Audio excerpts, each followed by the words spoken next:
Morning, good morning, good morning. How you doing, beautiful people? We have a breaking news situation. I woke up this morning to my stream on fire that apparently overnight we invaded Venezuela and have taken their leader, Nicolas Maduro, into custody along with his wife.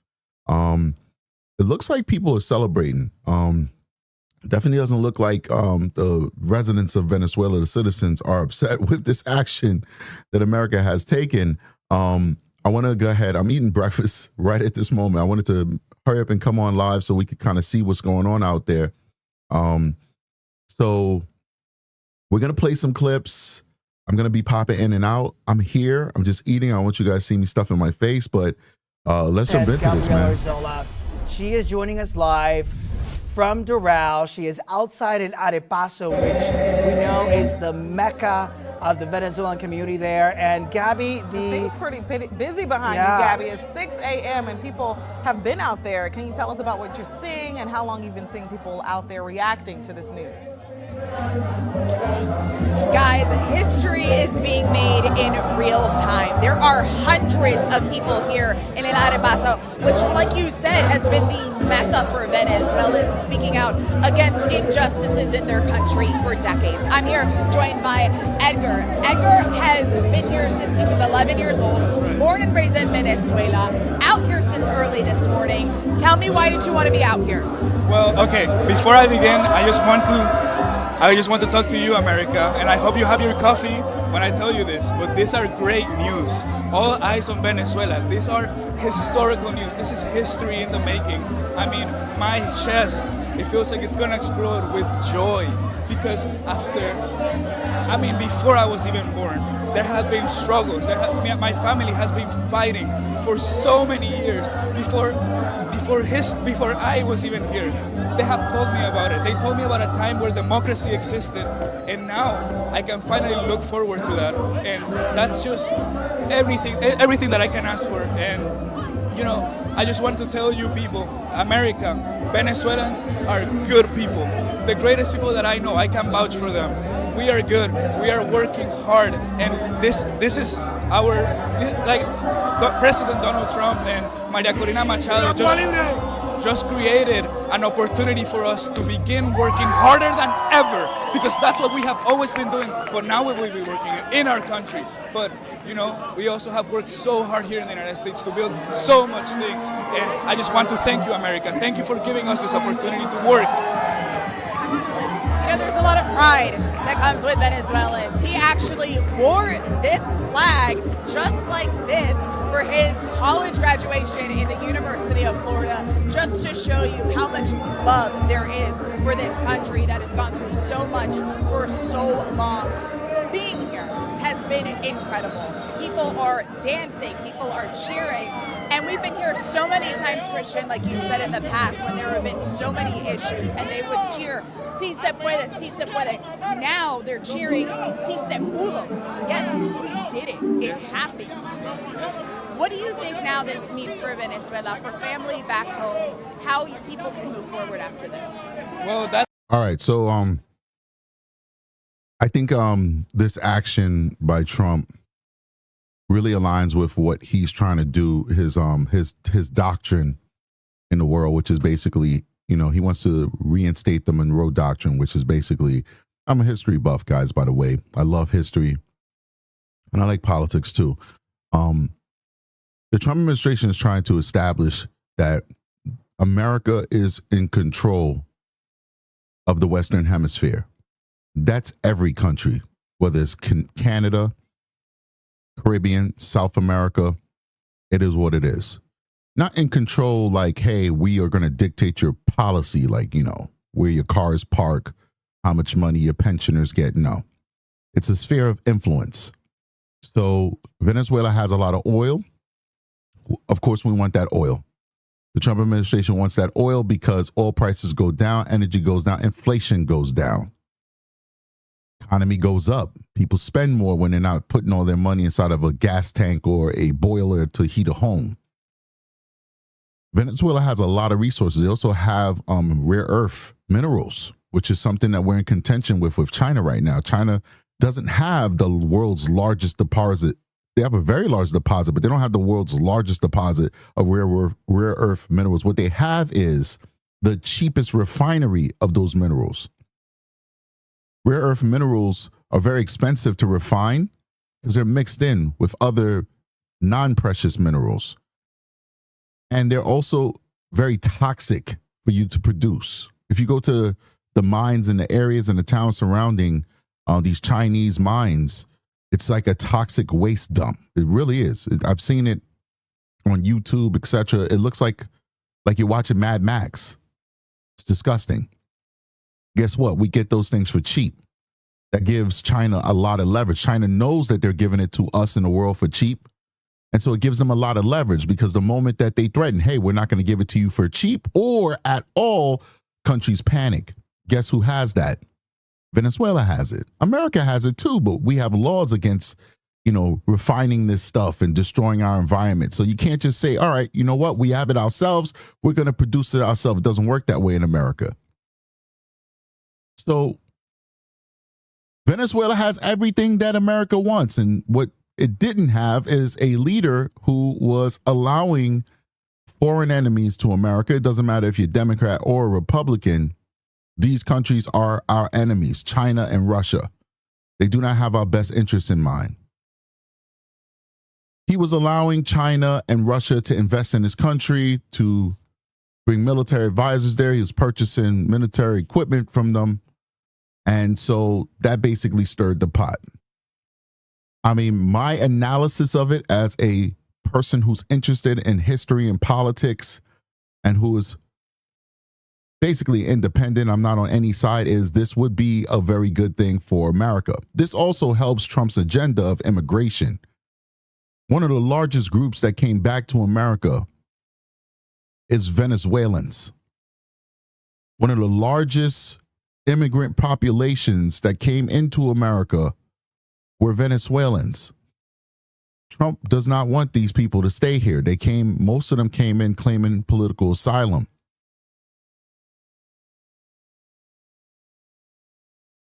Venezuela is sitting on massive wealth. Venezuela has larger oil reserves than Saudi Arabia. Technically, Venezuela has more money sitting in the ground than Saudi Arabia and Dubai and all of these countries that, they just throw billions. They wipe their booties with billions. If Venezuela can get up and running and these oil companies can come in there and start refining and drilling for the oil, that country could end up being very wealthy, even if the terms of that oil refinery is beneficial to America and to those oil companies, because we know what's going to happen here. Of course, it's going to be beneficial. There's still so much oil in that ground that Venezuela still make gajillions of dollars to spend on their country and their population. If they're able to get this country back together and there's not a civil war, because people need to understand that whether you support this action or you don't, there is a possibility that there are loyalists to Maduro who might decide to create an insurrection. This is an area that's known for that. Next door is Colombia. What was happening in Colombia for decades? The guerrillas inside of the guerrillas who turn into drug dealers inside of the forest. So if an insurgency does not start, if a legitimate government can take control and actually start managing the country, if the oil companies can come back in and start refining that gold that's in the ground over there, it could set the stage for remigration of Venezuelan migrants and asylum seekers in the United States of America, which then would benefit the Trump agenda. So keep that in mind. Now, I want to go ahead and try and get us some footage of this nighttime attack. And I got to say, whether you are somebody who believes in war or not, whether you support the Trump administration or not, I don't care. I'm always impressed by our military's ability to do what it does. If I was dictator of the world, you guys remember I told you never make me dictator of the world. People say strategic for president as a joke all the time, and I always respond, nope, do not make me dictator of the world. If I was, I would be spending like crazy on the military. I am a big military defense guy. But remember, our military is only as good as its leader. But they do their job every time. So big shout out to all of our military members and our service people. I love you. I envy you. I wanted to serve myself, but I wanted to serve as a pilot. And since my eyes weren't good enough, you need 20/20 to get into the pilot program. I was this close. I was almost in there. I chose a different path. But I respect you and I love you, our members of the military. Regardless of what you think about the politics, never blame the military. Never blame the military. They are the last most honorable segment of our country. Our military. Respect. All right, let's get in here. Let's see what we got going on here because there's a lot going on. All right. I'm just gonna be just pulling videos, man. I don't know what we're gonna be seeing, but we'll see.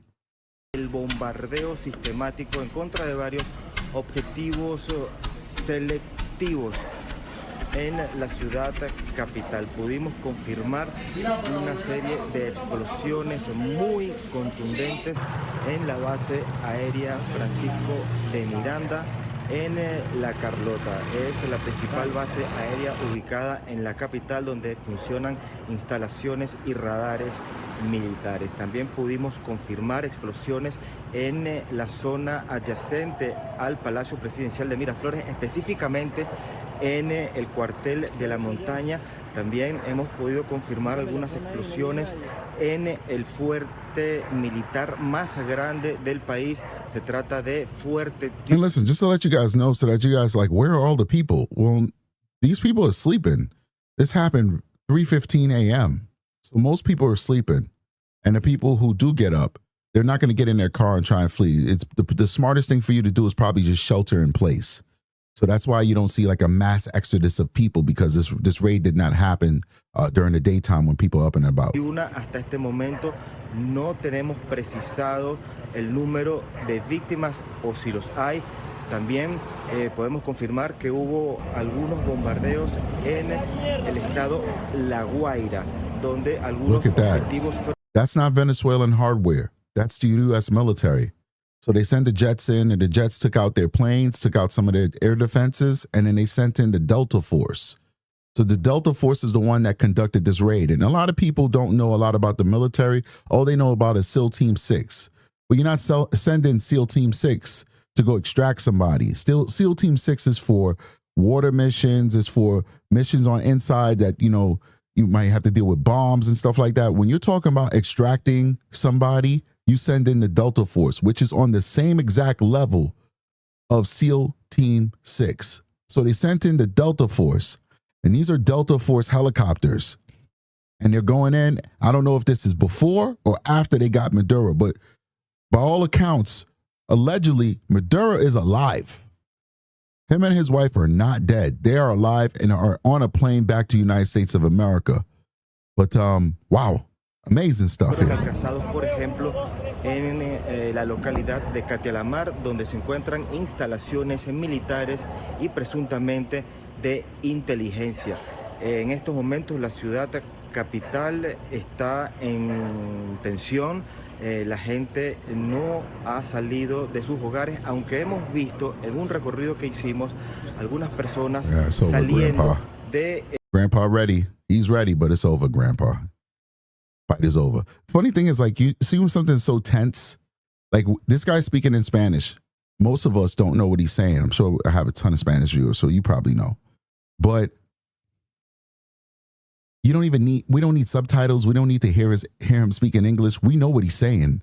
It's so tense. We understand what's happening here. Algunos edificios pertenecientes al gobierno nacional prácticamente huyendo por temor a lo que pueda suceder. All right, so we don't have any mods right now. I just went live. I didn't tell anybody I was going live. I'm crazy.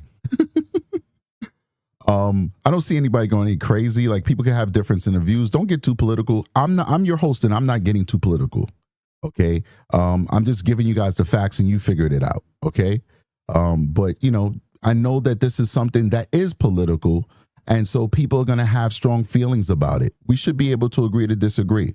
It's okay if somebody goes in there and says, I don't like what I see. It's okay if somebody comes in and says, hey, you know, thank God Maduro's gone, whatever. You know, just don't get disrespectful with each other. We're good. Obviously, I'm not giving a lot of commentary like I normally do because I'm learning like you guys. So I'll be in there and I'll be modding. But the difference between me and other mods is I don't time people out. I just block you from the channel forever. So just behave yourselves and we're good to go. Okay?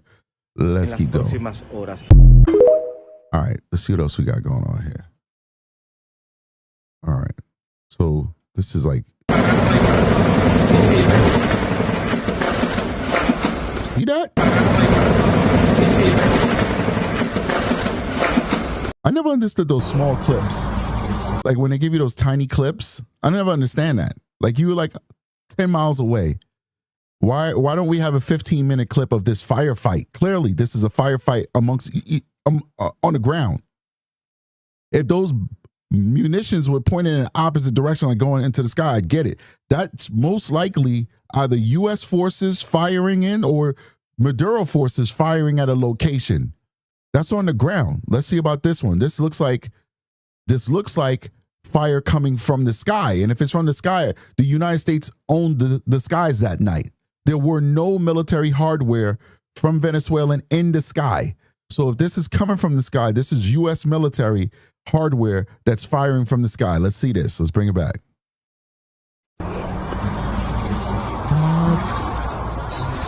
What? You see this? From the clouds.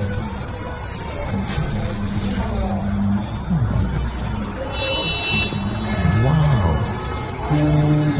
Do you see this? It's almost like ghostly, man. It's almost like spiritual. Like they're in the clouds, man. They're in a cover of the clouds, raining hellfire down on that target. Bananas. I don't know if the ladies in the room understand how men feel. Like it just triggers your testosterone. It's like, oh yeah. Well, whatever you feel about the politics about it. As a man, you see stuff like that, it's like your animal brain clicks in. It's like, oh shit, damn.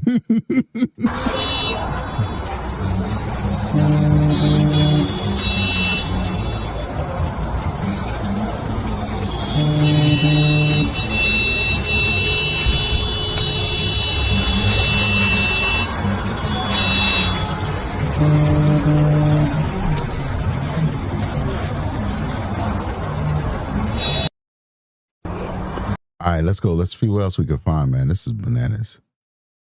Oh, shit. No, that's AI. That's AI. I hate when people do that shit. That's AI. That is not real. That cannot possibly be real. That's AI. Yep, look, AI. That's crazy. Thank you, God, for allowing us to see this. Okay, this might be AI too. I don't know. Could be, could not. It looks more real. This one, I don't know. It's possible. I don't know. Let's see here. Got some military flying.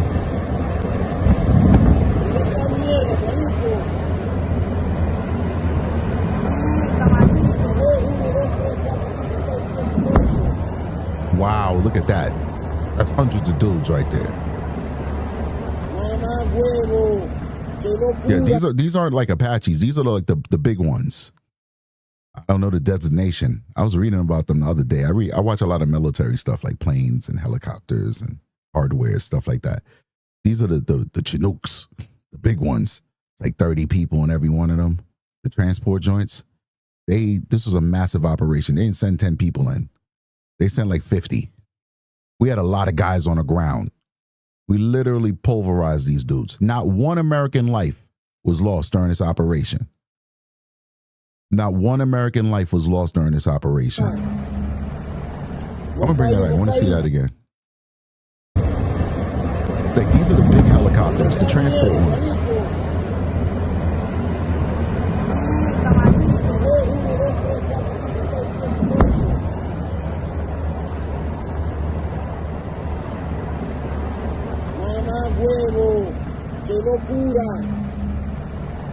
Mocaí. Mira esa mierda, explotaron allá toda esa mierda porque tú no estás explotando. Mierda, marico, se prendió el peo en esa mierda, ¿oyó? Huevo. Wow. Wow.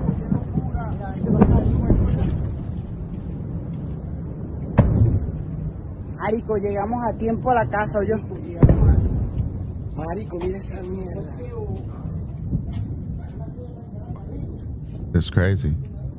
Oh, we gotta find some more of this, man. We definitely have to find some more. Let's see.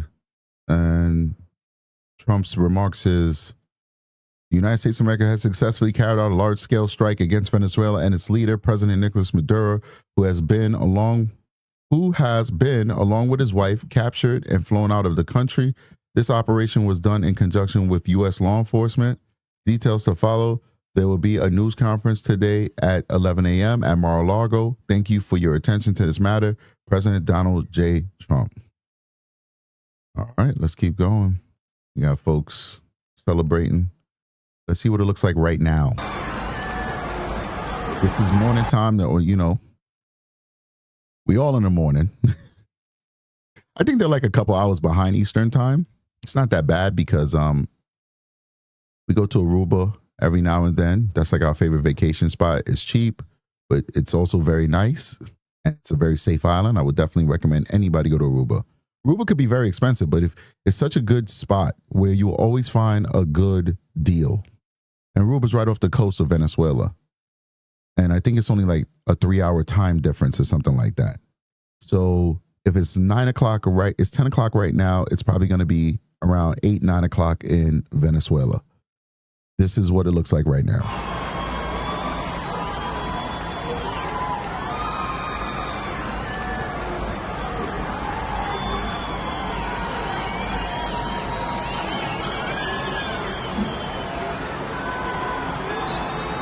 Wow, these people are celebrating.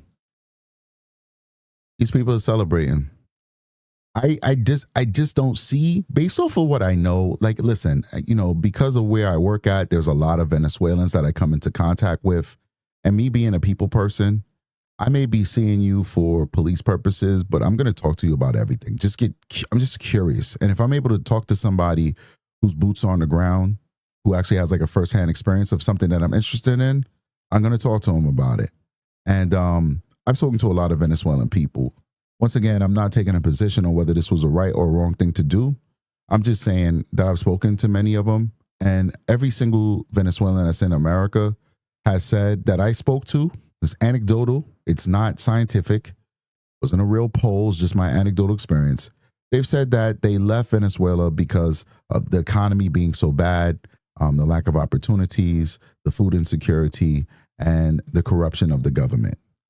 I did not meet not one Venezuelan who are here who has told me that they loved the socialist government of Maduro and that they missed it. They were here for a reason. Now, that makes it even more biased because obviously the people who have immigrated here have left for a reason, right? So I have not spoken to the people in Venezuela who decided to stay there, of which there are millions of them.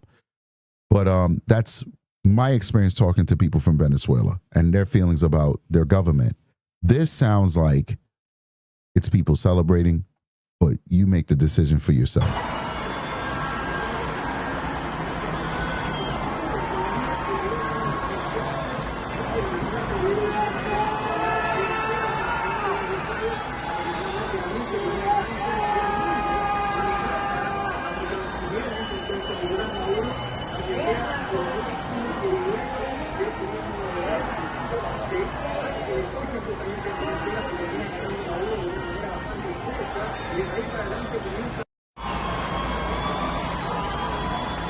All right, so one thing I will say that regardless of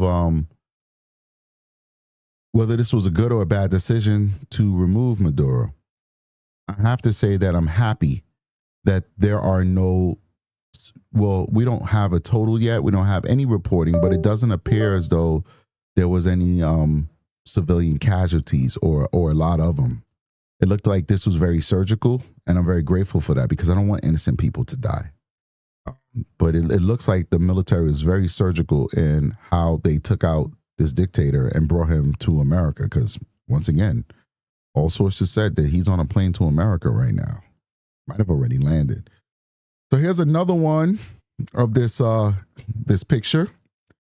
I don't know if this is real or not. You know, we're in the age of AI, but I could see this being real only in that, number one, they took the time to blot out the faces. Number two, the president of the United States has said that this was a joint operation with law enforcement, and it would make sense that you would have DEA as the ones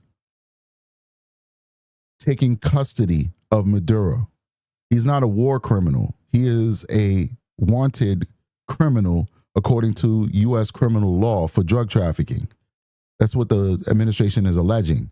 So it would make sense to give some type of legitimacy to that strike without going to Congress and asking for permission to basically wage war on Venezuela. Because remember, only Congress can declare war. Now, we could defend ourselves and do stuff like that, but it doesn't appear that Trump was defending us because we weren't attacked, nor was there a threat of attack. So I think the Trump administration is going to try and flip this by saying, well, this wasn't an attack or a war. This was us getting a drug dealer, a criminal that happened to be not only the head of the whatever of the Sun cartel, but also the head of Venezuela. But we got him not because he's the head of Venezuela. We got him because he's a cartel drug lord. That's what the Trump administration is going to say. So it gives it legitimacy to have the DEA carrying out. Now you have both their faces blotted out, so that makes sense. But what makes sense to me that this might be real, even though it may not, we're just surmising together. What makes sense to me that this might be real is Maduro's face.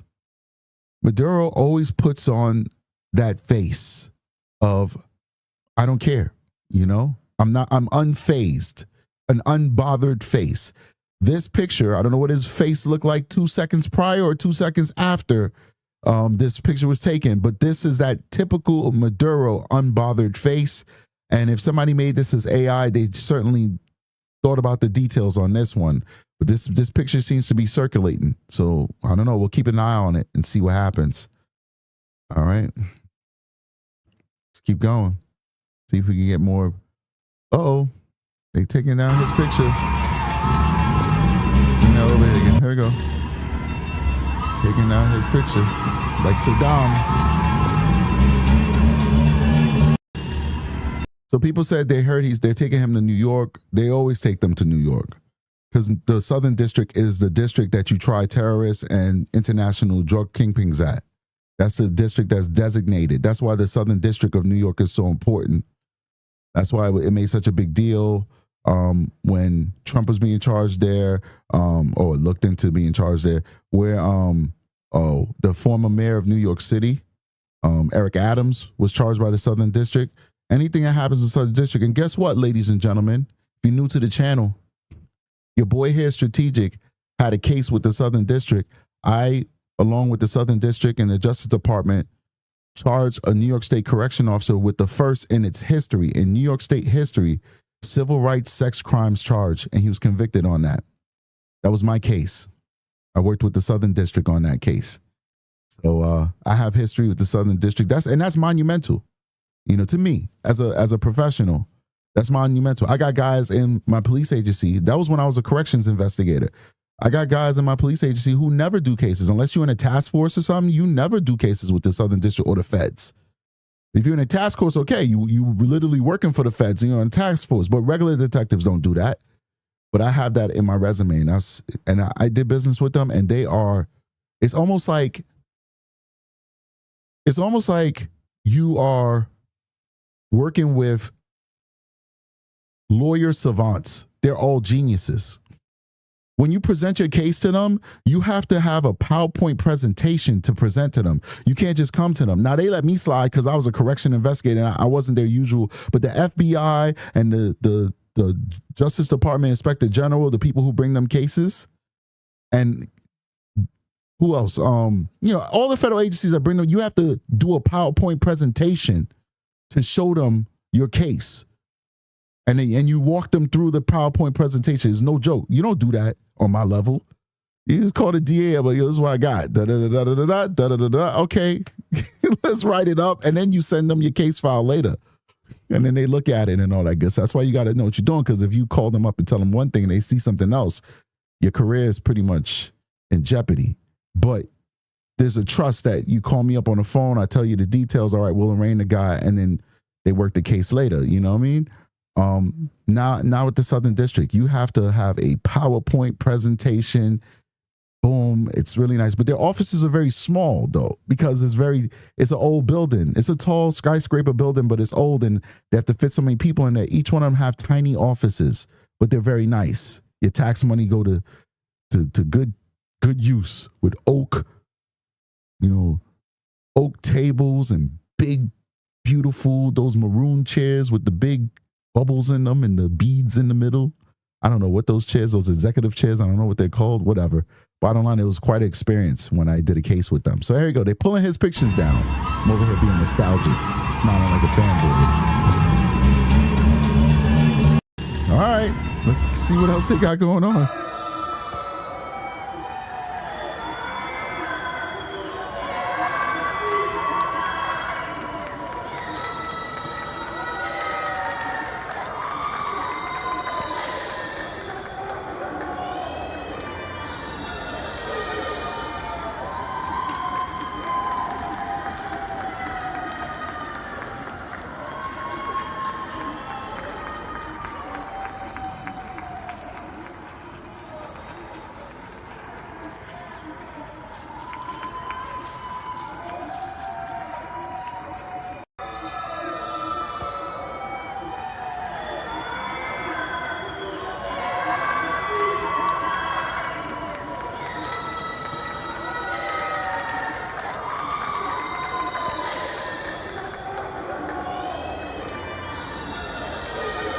Wow. Listen, once again, this is anecdotal stuff, man. We're just getting, we don't know who's making these videos, where we're getting them from, but it looks like these people are celebrating. Let's look at this. Wow.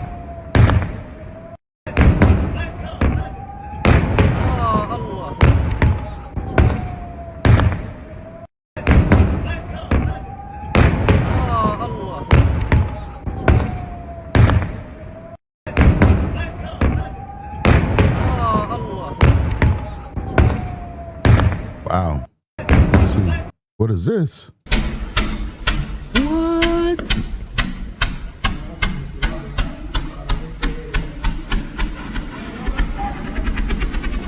You see that? That's electrical fire right there.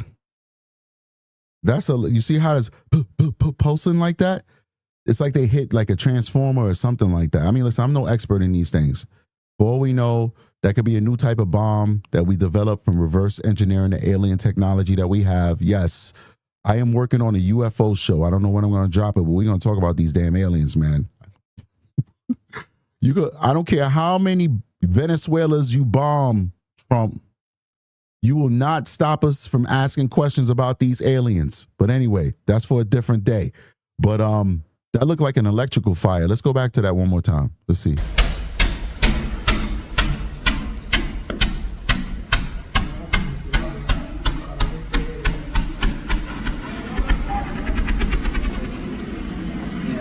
Mira, pero ven acá, no se metan para acá, no sabemos qué hay ahí que se queda aquí.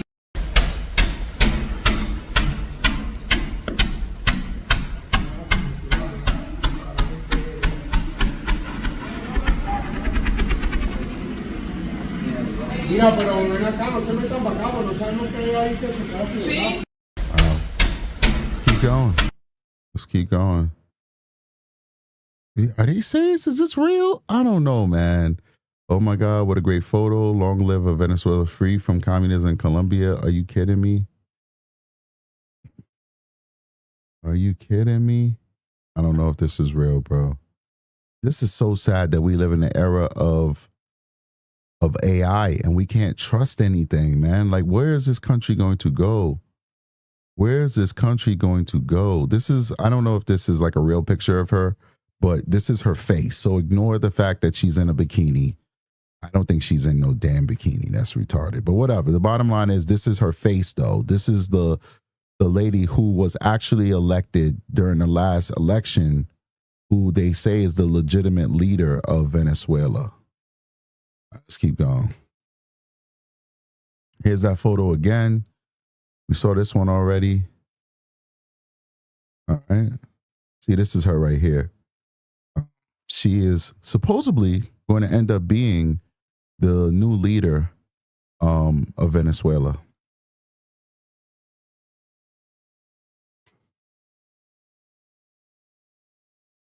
Wow. Let's see if they got any more. I think later on today, we'll get a whole lot more videos on like this strike.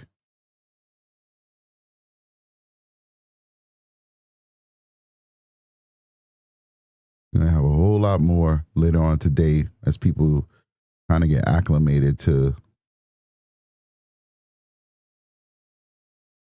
the new reality.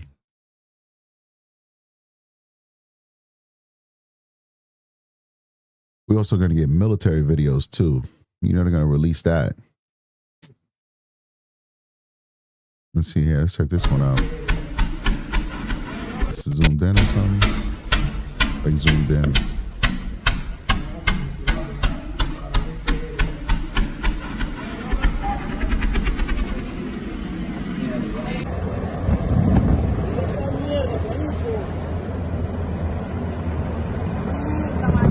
It's like a collage, I guess. Nah, we don't need collage. We don't need a collage. Look at this one. Look at this one. This is from the mountain. Somebody got that good real estate.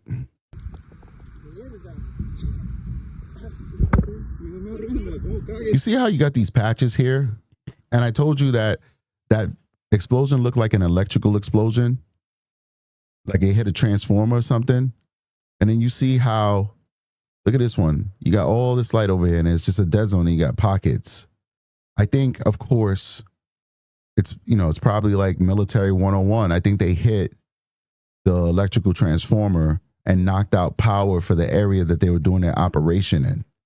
Of course, darkness is our friend, right? Hit that like button, by the way, people. Support the channel. Hit the like button. Appreciate you guys. Just giving you guys the facts. We're just exploring this together. It's a place for everybody. Peacenik, warmonger, Democrat, Republican, Independent. We're not being partisan here. We're not getting funky. We're just all Americans and the greater world community, because we do have people who aren't from America watching the show too, and we love you guys too. We're just looking at the videos, and I'm giving you historical context and non-biased opinions on what we see. So this is a safe space to be. There's a lot of places you could be that it probably won't be that safe. But there's a safe space to be right now just to see what happened last night. That's all we're doing. We're just seeing what happened. Maybe later I'll go and do a Patreon, probably a Patreon, and I'll tell you guys how I really feel. But right now, we're just trying to figure out what happened. All right. So just want to throw that out there. So hit that like button, support the channel.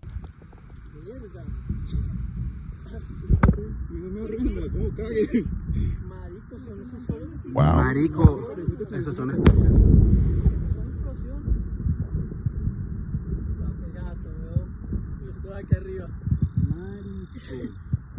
Marico. This is a really good view. No sé, fuerte tiuna, no sé. There we go. Let's keep going. Let's keep going. Okay, we'll see what we got here. That look like Venezuela. Let's go.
Bro, okay, let's see here.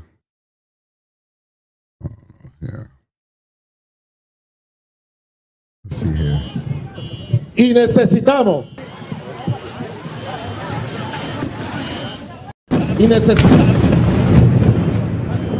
Oh, I remember that. Y necesitamos. I think they tried to assassinate him with a drone or something like that, or something.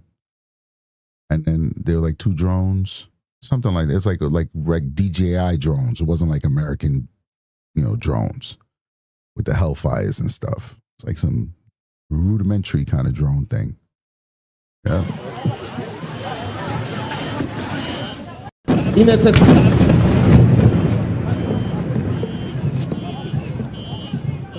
Y necesitamos.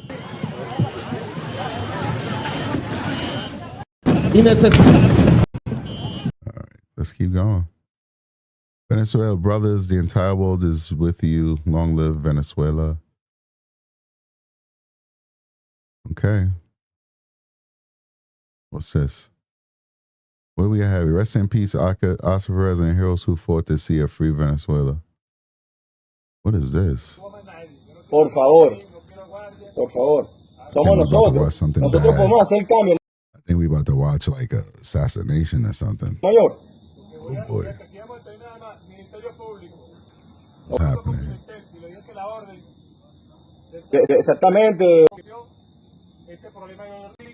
Paramos, sino nosotros nos restiamos por el pueblo.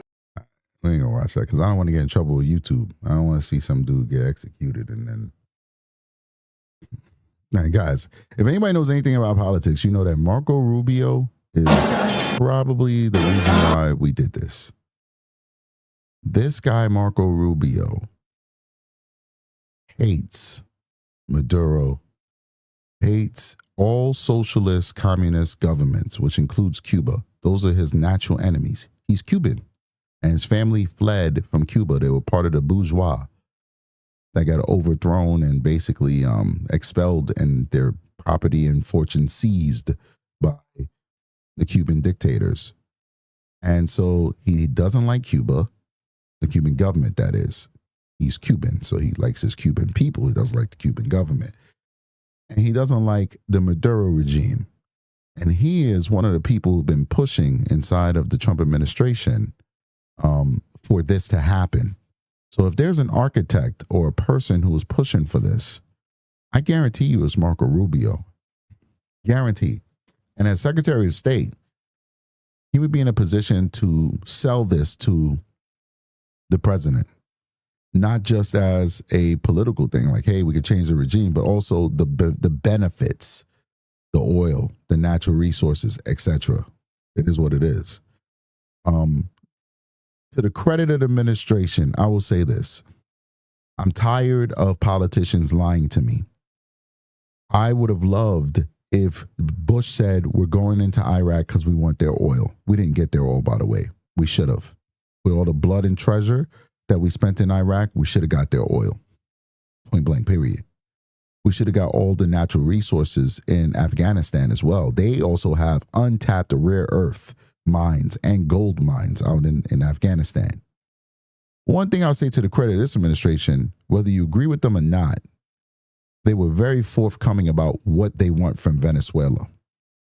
The president said, we want your oil. It's our oil. That's what he said. It's our oil and we want it back. That's what he said.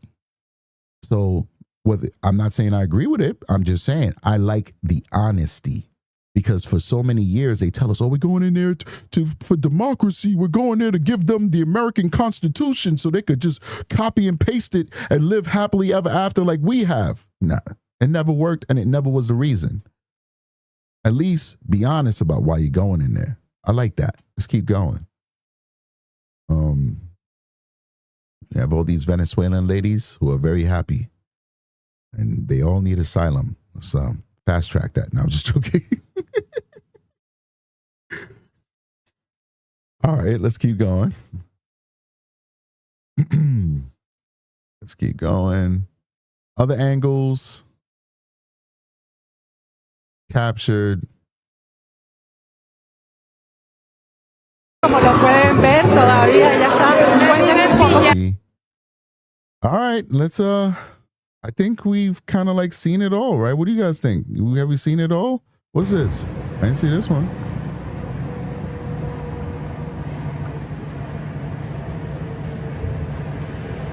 I think they're showing that the power's out on this one.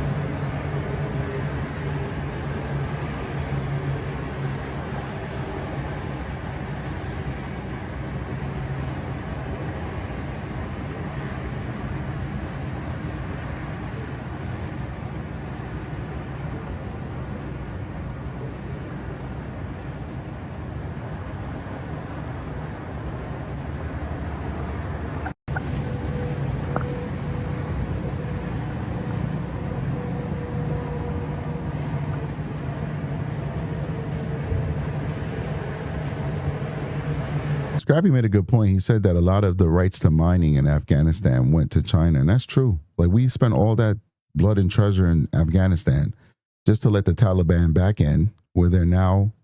Oh, guys, please go to the Patreon. I covered the abuse of young kids in Afghanistan, specifically boys, on the Patreon. It's bananas. The bachi boys, the dancing boys. Oh my word. You have to see it to believe it. Now they're back. That the Taliban is back. The bachi boys is back. The girls who all got educations are now stuck in the house for fear of being killed. And the Chinese have the rights to all the precious untapped minerals. Remember, there was no development happening in Afghanistan. Afghanistan is like one step above cave people. No disrespect, but it is what it is. They are one step above cave people. They drive 60-year-old cars, and they know how to make 4 walls and a roof. Very rudimentary 4 walls and a roof. One step above cave people. There was no development there. So this is untapped. This is untapped natural resources. Guess what? China has all of that. And what do we have? What we spent, like $10 trillion over there? We have nothing.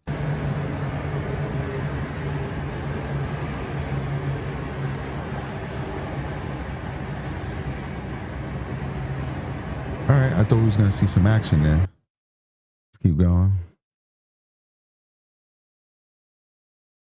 Look at this.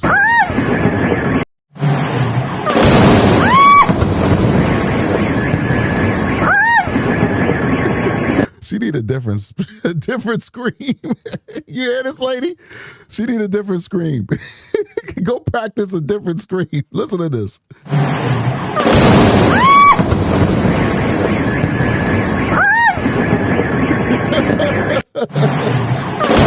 Somebody who's in the middle of a war zone. Shame on me. Come on. Strategic, do better.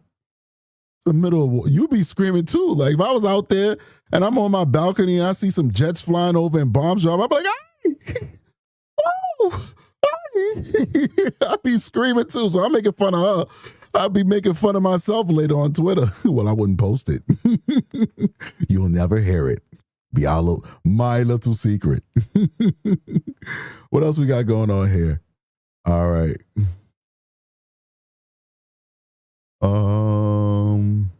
Okay, we haven't seen this one before. What's this one? Oh, wow. This person taking cover. Take cover.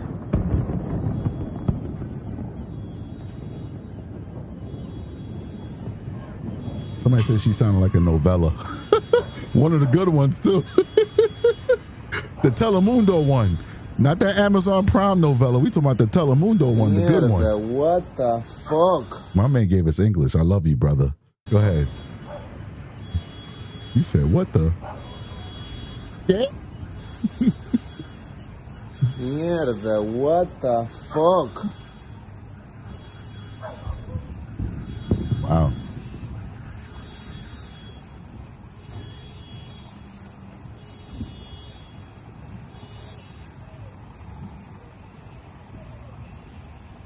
Mamá, huevo, ¿qué mierda es esta?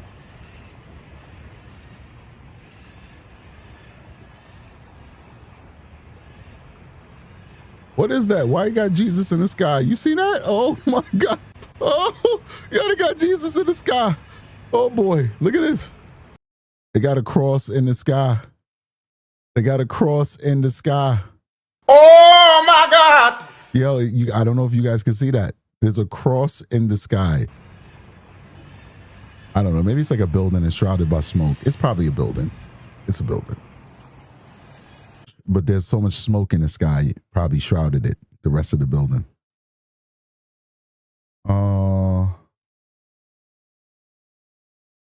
Let's see here.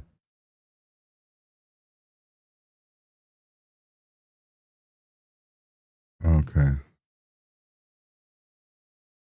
What's this? They're walking on a beach? All right, we'll take that.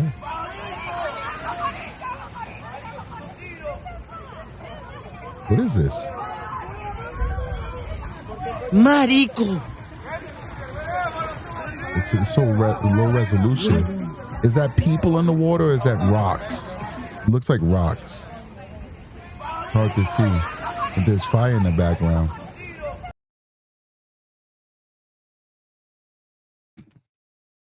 Okay.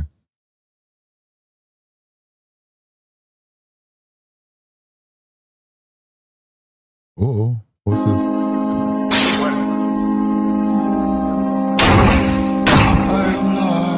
I don't know. I'm trying to stay away from propaganda. I just want news. I just want raw video and news. That's it.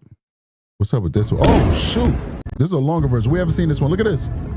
Oh.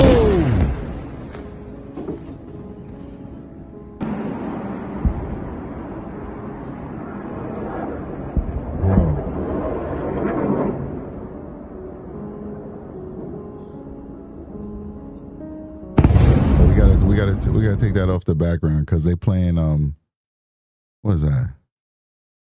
I forgot what song that is.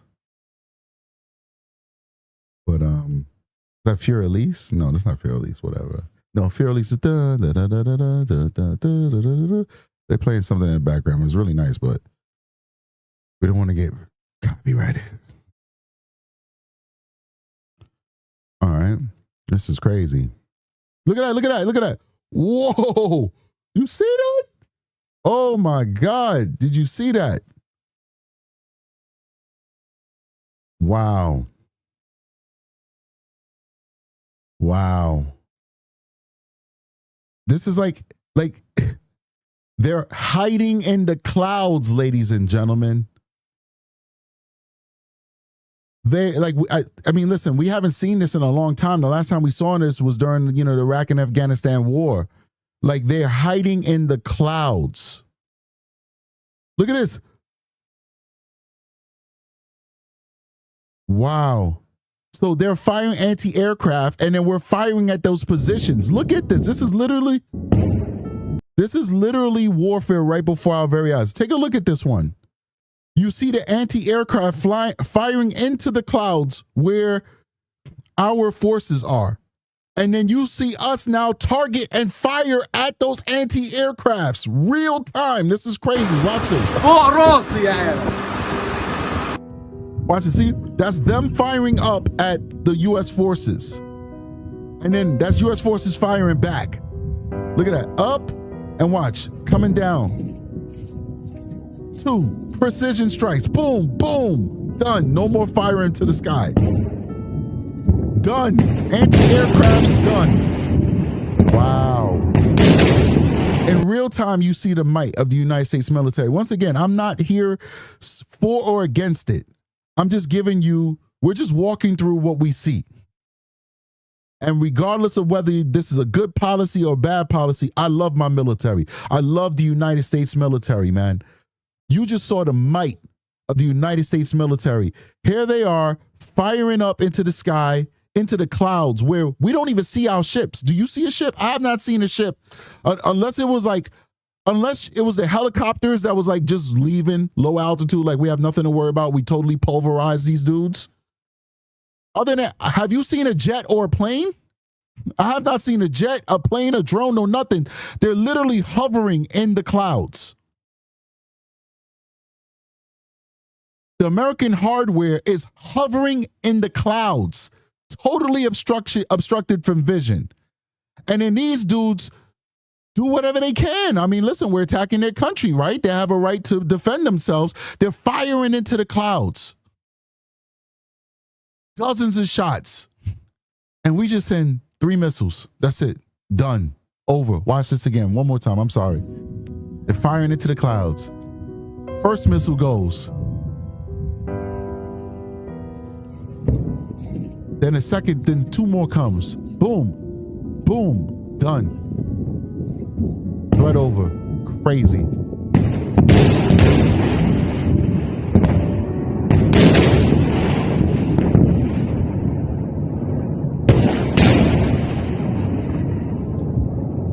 That's crazy, bro. That is insane. Let's keep going.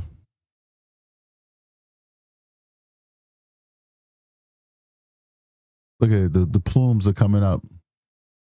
A big black smoke back there. Wow. Look at this. Raining down that hellfire, man. My man is by a rock like, yo. I'm shielded. I'm by a rock. This person's like, screw that. I'm in the mountains. I'm going to be right next to this rock right here. That's where I'd be, right next to you, next to that rock. Let's keep going. Got some protection. I got a rock. It's bananas. Keep going. All right, they burning him, burning everything. Everything that symbolizes Maduro is being burned. All right. Okay.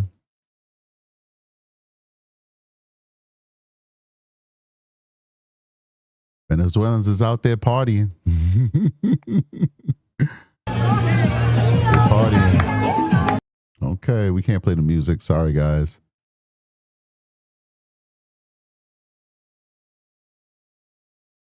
Okay. See what else we got. We'll end it soon. Been here for an hour.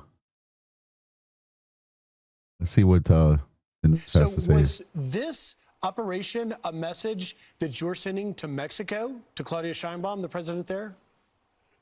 Well, it wasn't meant to be, and we're very friendly with her. She's a good woman, but the cartels are running Mexico. She's not running Mexico. The cartels are running Mexico.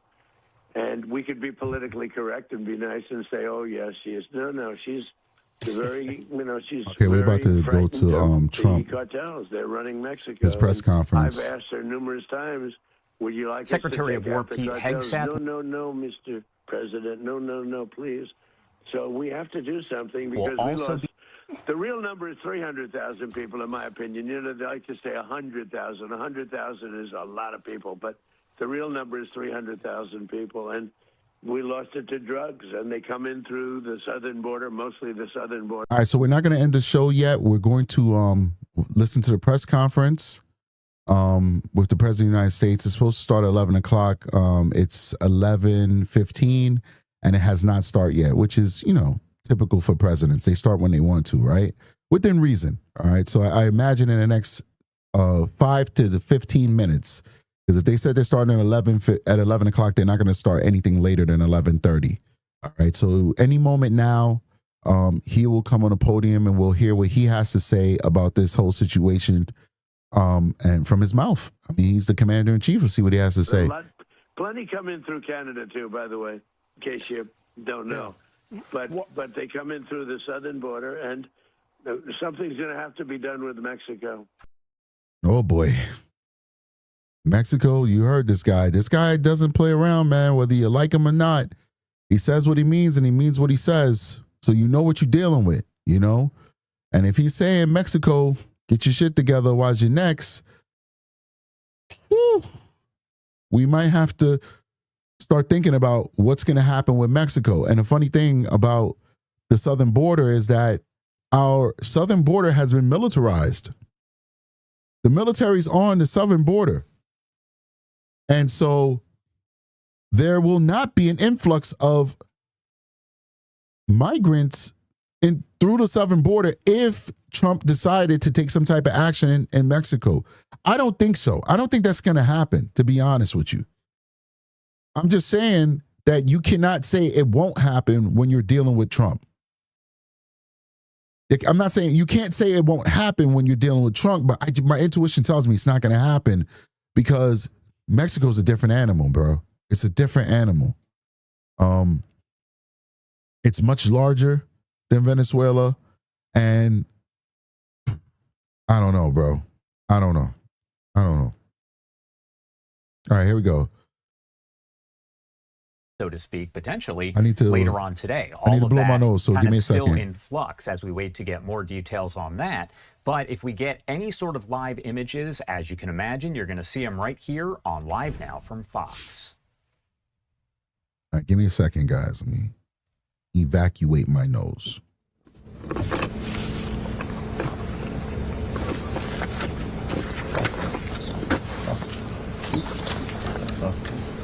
So, 2 minutes.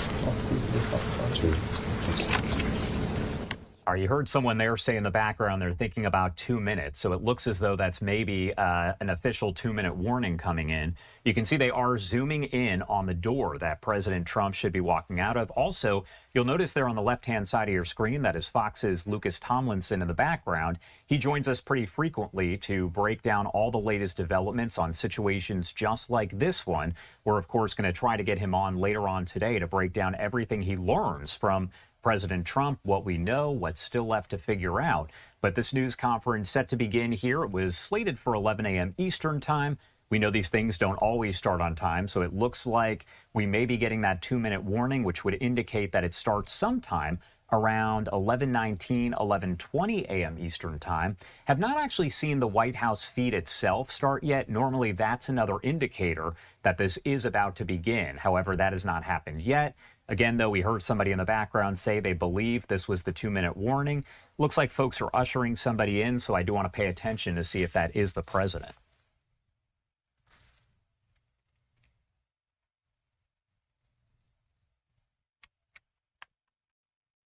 All right, looks like they were maybe trying to get another reporter or photographer in there. You can see they're pretty jam-packed together. Now, if you're not familiar with everything that did play out this morning, we know that President Trump did confirm that Venezuelan leader Nicolas Maduro and his wife were captured by the U.S. hours ago, and they're aboard a U.S. warship headed over to New York City, where they are going to face prosecution here. Just hours ago, Trump confirmed on Truth Social that the U.S. conducted this quote-unquote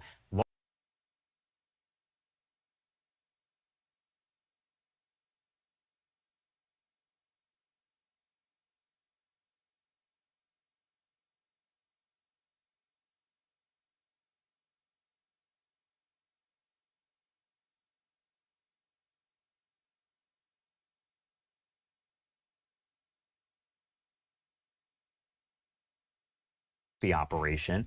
And we also know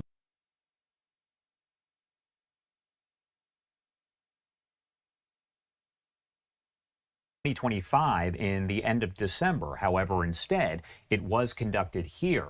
The president also explained that he spoke to Nicolas Maduro about a week ago and told him to surrender, but that he did refuse. Attorney General Pam Bondi did reveal earlier on this morning as well that Maduro and his wife were indicted in the Southern District of New York.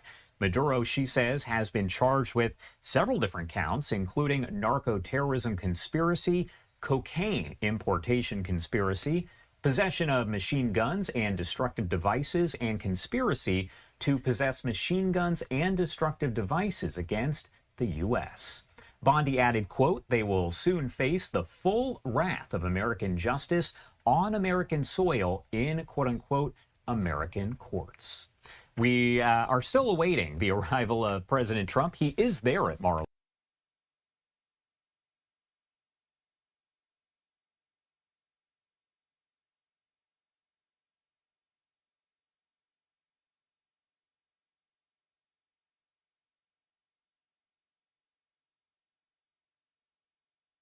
We were going to do this 4 days ago, but the weather was not perfect. Again, I'm showing you this head-on shot because... I'm sorry, I'm muted. I apologize. I said they charged him like he's a street thug. Like we should see the president... How do you charge... I'm sorry, guys. How do you charge a head of a state that has a military?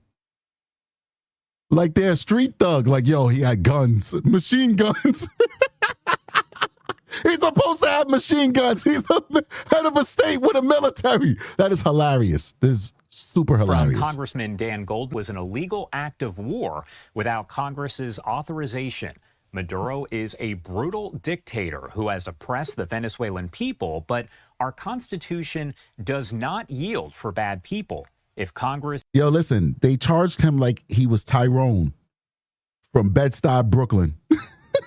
Yo, you got drugs and you got machine guns. As of right now, a lot of the posts we're seeing, as you can imagine, are Republicans who are praising this and Democrats who are against it, saying that it was an illegal act of war. And many of them saying, as you heard Mark Chandler say a short time ago, that essentially they believe that they should have been notified prior to this. But Mark making the point, as well as Wiz, who we had earlier, that they didn't want to reveal anything. They didn't want any kind of potential leak, and they were able to avoid that, as this here was a surprise to so many people. Beatty Paris says about the oil, of course, 1,000% about the oil. And the minerals. Don't forget about those minerals, too. You'd be a fool if you forgot about the minerals. It's about the oil and the minerals. 1,000%. 1,000%. Let's keep going.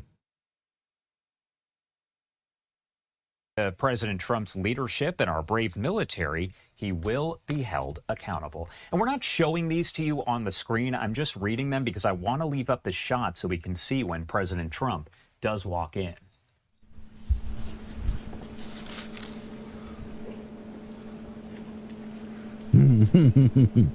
It's hilarious. And as we continue to go through these here, Senator Ruben Gallego saying there is no justification for the United States to be at war with Venezuela. I lived through the consequences of an illegal war sold to the American people with lies. We swore we would never repeat those mistakes. Yet here we are again. The American people did not ask for this. Congress did not authorize this, and our service members should not be sent into harm's way for another unnecessary conflict. As I mentioned, a lot of Democrats coming out against this and Republicans praising it. We are going to have those lawmakers on throughout the day to share their thoughts, their views, as it does appear that those lawmakers should actually be getting a briefing at some point in the coming days to update them on all of this, including exactly how it did play out. This one is coming in from leader John Thune, who says for years, Nicolas Maduro, the cartel he leads, and other cartels in Latin America have trafficked drugs into the United States, which have killed hundreds of thousands of Americans. President Trump's decisive action to disrupt the unacceptable status quo and apprehend Maduro through the execution of a valid Department of Justice warrant is an important first step to bring him to justice for the drug crimes for which he has been indicted in the United States. I am grateful for the brave men and women of our armed forces who carried out this necessary action. I'm gonna read this for you guys. I spoke to Secretary Rubio early this morning. So this is news that's coming out. U.S. said it carried out a large-scale attack against Venezuela early on Saturday. American forces captured Venezuela President Nicolas Maduro and flew him out of the country. President Donald Trump revealed new details of the operation in an interview on Fox News.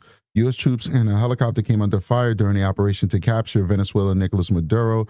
President Donald Trump said on Saturday, revealing new details about the overnight raid.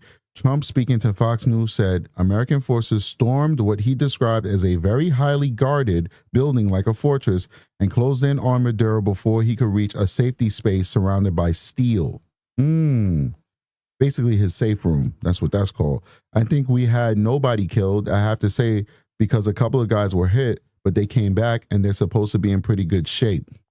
Remember, these guys had body armor on, so probably they got hit, but they, it's not non-life threatening. Thank God. Thank you, God. We don't want our service people hurt. We lost no aircraft. Everything came back. We got it all back. One of them was hit pretty hard, a helicopter, but we got it back. The president added. The Pentagon referred questions about Trump's comments to the White House, which did not immediately respond to a request for additional information. Trump earlier said the U.S. Okay, they just changed the camera view.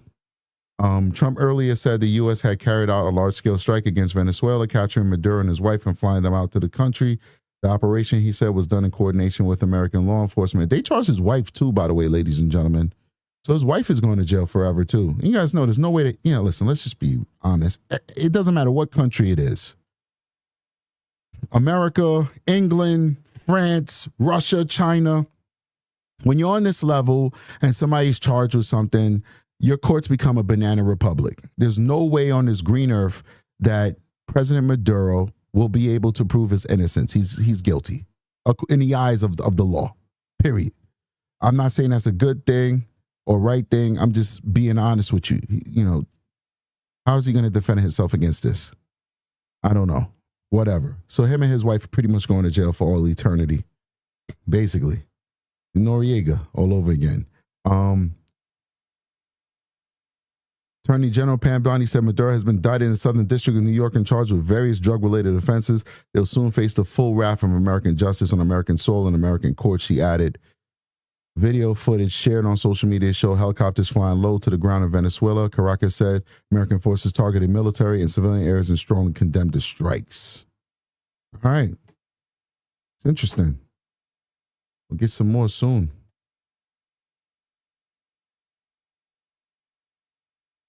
Wow. Big stuff here going on in the world. Importantly than providing it to the media is providing it to the American people who are watching this in very large numbers. And if you're choosing to watch it with us here on Live Now from Fox, thank you so much for doing that. We're going to continue to cover this all throughout the day and bring you the very latest information as we get it. These comments from President Trump are going to be in full. We're also going to have Secretary Hegseth, and we may potentially get even more news conferences as the day does progress. We'll, of course, bring those to you as they do come into our newsroom.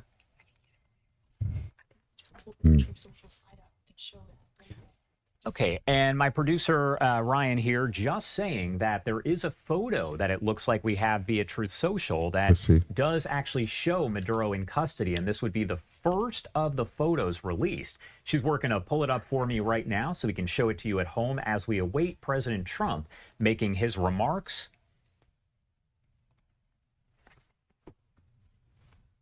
And of course, we're doing this all kind of on the fly here. So what I want to do is kind of pop this up on your screen in full. Again, the second that we see Trump walk up, you will not miss any of that here. But this is actually a post coming in from Truth Social. Yeah, that's how we do it. This is real. Of course it's real. It's from Donald Trump. You see that these are the sensory deprivation glasses and the headphone. And so that's what they do. They block out your ability to see and your ability to hear. Like these are like better than Apple. These headphones, you hear nothing, zero.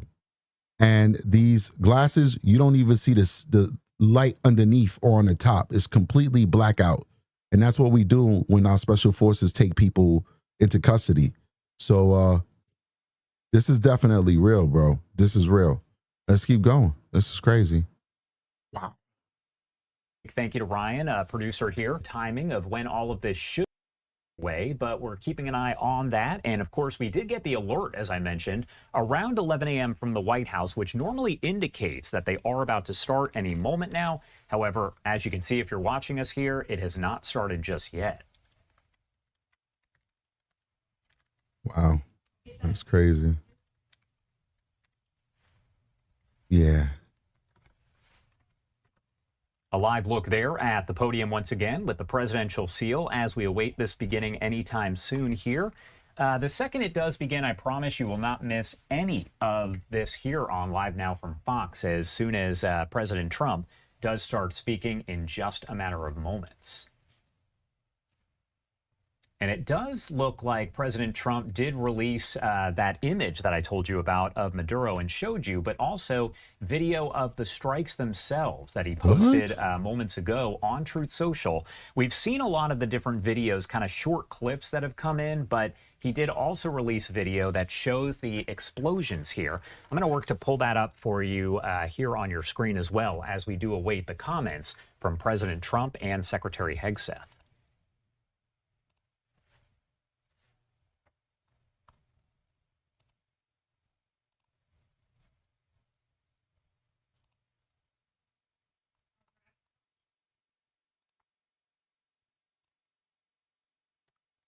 And unfortunately, not able to pull that up just yet. But as I mentioned, our producer Ryan is working on that. So we're going to show it to you as soon as we get it. But it just provides a little bit more context on all of this.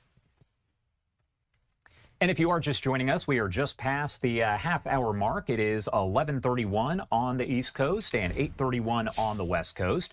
My name is Josh Breslow, and we've been here all throughout the morning with the help of my colleague, Christy Matino, and our wonderful producers here, Markima and Ryan, who have been basically gathering all of the information as well so we can bring it to you first here on Live Now. As we await the comments from President Trump, which should be taking place here in just a matter of moments, you can see the podium has been set up. This was slated for 11 a.m. Eastern time, and right now we are about 32 minutes after that. We did at one point receive a 5-minute warning, and then a bit later on we received a 2-minute warning. Not sure of the reasoning behind the delay, but we are still awaiting this. And as I pop this up on your screen, you can see the reporters who are in the room there in Mar-a-Lago, including Lucas Tomlinson with Fox News, who is kind of there in the background. He's posting all over Twitter or X, depending what you call it. So you can actually check out his posts as well, and we're bringing those to you as soon as he provides that information.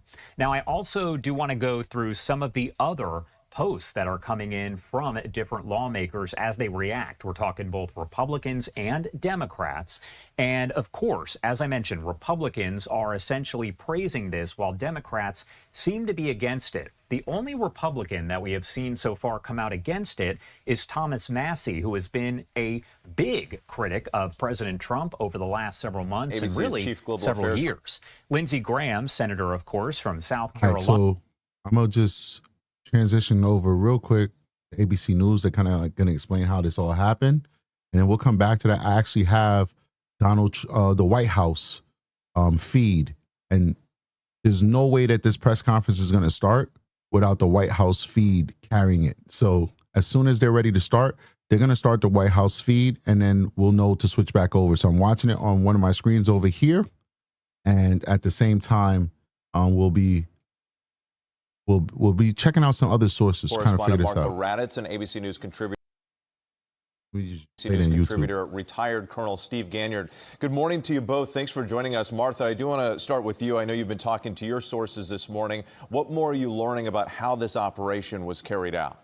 Well, Whit, I think we have to go back to just those scenes in Caracas with U.S. helicopters, Chinook helicopters, and attack helicopters sweeping over the city. Those explosions, likely at airfields and military facilities, and Delta Force, that elite Delta Force going in and grabbing Maduro and his wife in the dead of night. You can imagine they were probably asleep. And how this operation was carried out exactly, we do not know. They were clearly well prepared. They knew exactly where to find Maduro and his wife. We are told by sources that the CIA had perfect intelligence as to where they were, and that clearly was the case since they did capture them. We also don't... Yo, it's easy to make money when you're dealing with the CIA. All it takes is one guard, $20 million. Yo, he's going to be sleeping in this building today. You don't have to say nothing else. You don't have to do nothing else. You don't even have to open the door for them. Just one guard, one dude. Yo, 20 million. Where's he at? Oh, he's sleeping in the palace today. Done. Automatic American citizenship, $20 million tax-free in the bank. Live your life quietly. Nobody will ever ask any questions. Let's keep going. Know whether others were involved on the ground, whether the CIA perhaps had assets, whether he called in and said, I'm going to surrender. We do not know those details at this point. But Delta Force had a successful mission. They went in, they grabbed Maduro. Whether he surrendered or not, we do not know, but it certainly did seem a great surprise. And with those military assets, it tells you that Maduro did not know what was coming, and he was flown out of the country. I think it's highly unlikely there are still forces on the ground. Generally, these missions are done, and the Delta Force and the others are out of there. But those scenes from Caracas and those explosions and the smoke rising from that city are remarkable indeed, Whit. Yes, they are. Absolutely. Let's bring in Colonel Steve Ganyard. And Steve, President Maduro, as we noted there, and his wife both captured. Where could they be taken, and what happens next? Yeah, Whit, probably, you saw in the video there, you saw those special operations helicopters, so they probably would have put him on one of the special operations, the Army Delta Force helicopters, and flown him offshore. Now, whether they had enough gas to get all the way out to where the USS Ford, the aircraft carrier, is, that's a question. But from the Ford, they can fly him all the way to the United States, perhaps stopping in Roosevelt Roads in Puerto Rico, where the U.S. buildup has been most apparent. But right now, it becomes a law enforcement issue, and he will be tried based on those the indictment back in 2020. Big shout out to everybody who's watching us right now. Please hit that like button, support the channel. We appreciate you. 2020. So this may be, as Secretary Rubio said, this may be the end of the military action or what was necessary. No doubt the U.S. will keep the forces offshore to make sure that probably the next step is going to be free and fair elections. Remember that one of the opposition leaders was just awarded the Nobel Peace Prize in Oslo, and so the hope here is that the Venezuelan people could actually have an elected leader. And Martha, a foreign leader captured, flown out of the country. Just how unprecedented is an operation like this from the U.S. perspective? Well, I think we remember back to 1990 in Panama. Manuel Noriega was taken by U.S. troops. That was an invasion of Panama, however, and Manuel Noriega was not ever really the elected president. He was a military... Now, Scrappy said free and fair elections and laughed, but of course I don't know the context of what he's saying, but they actually had free and fair elections in Venezuela, and Maduro lost. Like, with all the corruption that exists in Venezuela, Maduro straight up lost. The people voted for the opposition leader, the one who won the Nobel Peace Prize. It's Maduro who then said, nah, we're not going to honor these results. We're going to have another election. And then in that election, he won by a landslide. And, you know, the rest is history. So it's possible in Venezuela. It is possible. Here we go. Trump is here. Here we go.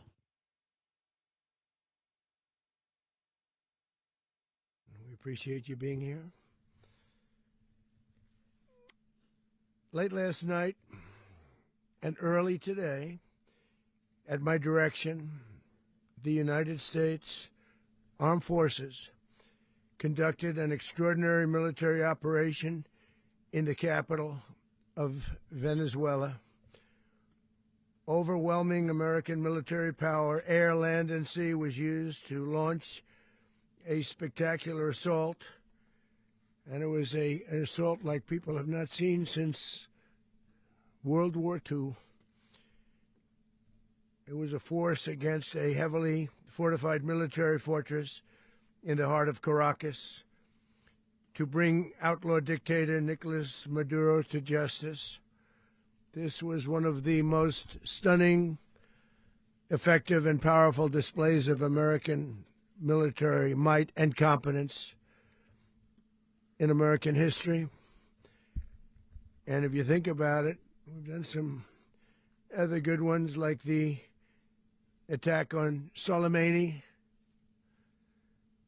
the attack on al-Baghdadi, and the obliteration and decimation of the Iran nuclear sites just recently in an operation known as Midnight Hammer, all perfectly executed and done. No nation in the world could achieve what America achieved yesterday, or frankly in just a short period of time.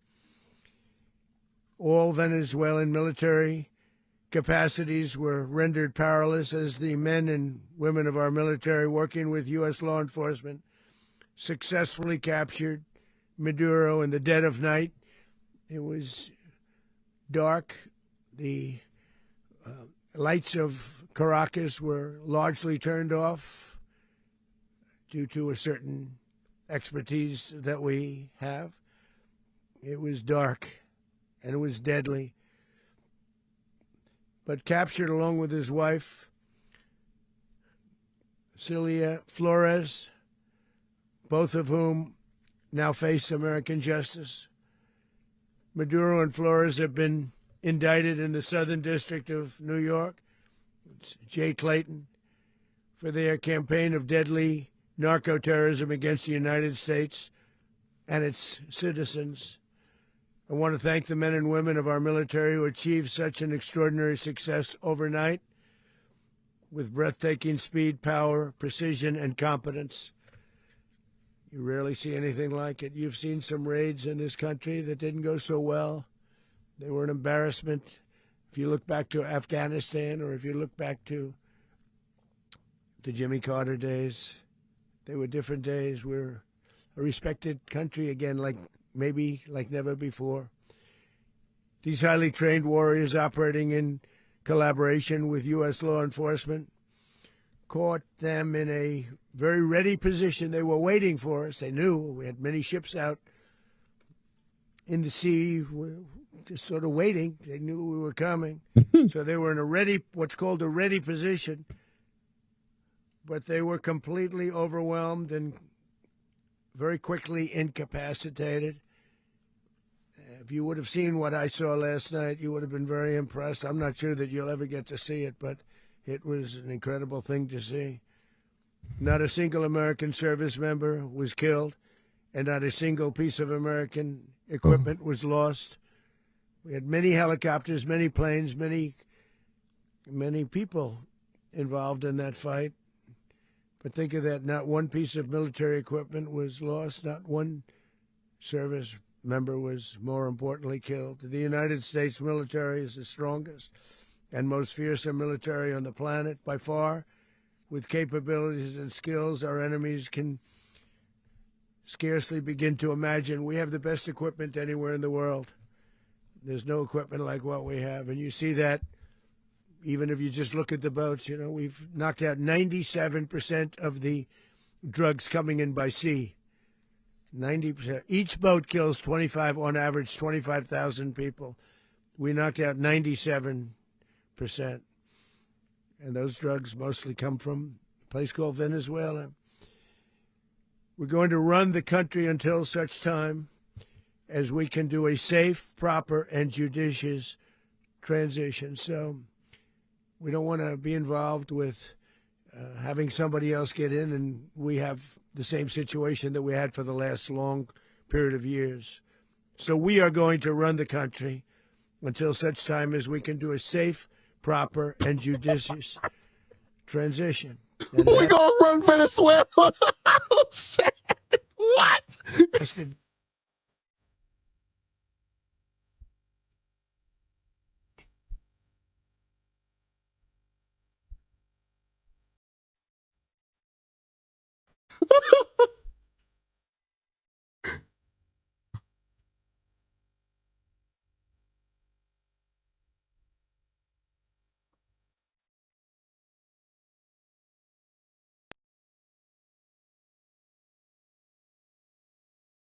Oh, I'm sorry. Sorry. We've had decades of that.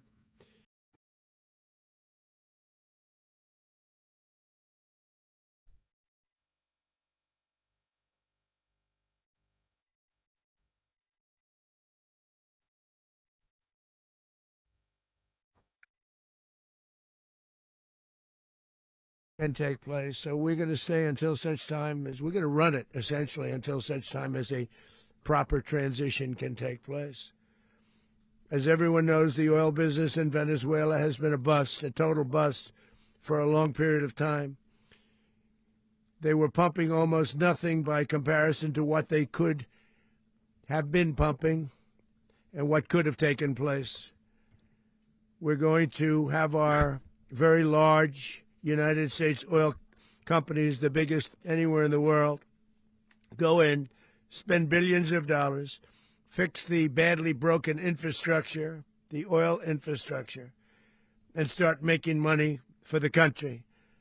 And we are ready to stage a second and much larger attack if we need to do so. So we were prepared to do a second wave if we needed to do so. We actually assumed that a second wave would be necessary, but now it's probably not. The first wave, if you'd like to call it that, the first attack was so successful, we probably don't have to do a second, but we're prepared to do a second wave, a much bigger wave, actually. This was pinpoint, but we have a much bigger wave that probably won't have to do. This partnership of Venezuela with the United States of America, a country that everybody wants to be involved with because of what we were able to do and accomplish, will make the people of Venezuela rich, independent, and safe. And it will also make the many, many people from Venezuela that are living in the United States extremely happy. They suffered. They suffered. So much was taken from them. They're not going to suffer anymore. The illegitimate dictator Maduro was the kingpin of a vast criminal network responsible for trafficking colossal amounts of deadly and illicit drugs into the United States.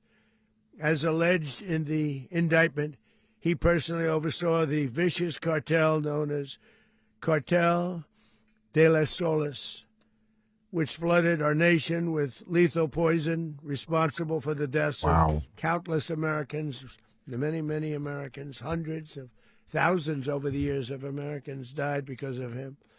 Maduro and his wife will soon face the full might of American justice and stand trial on American soil.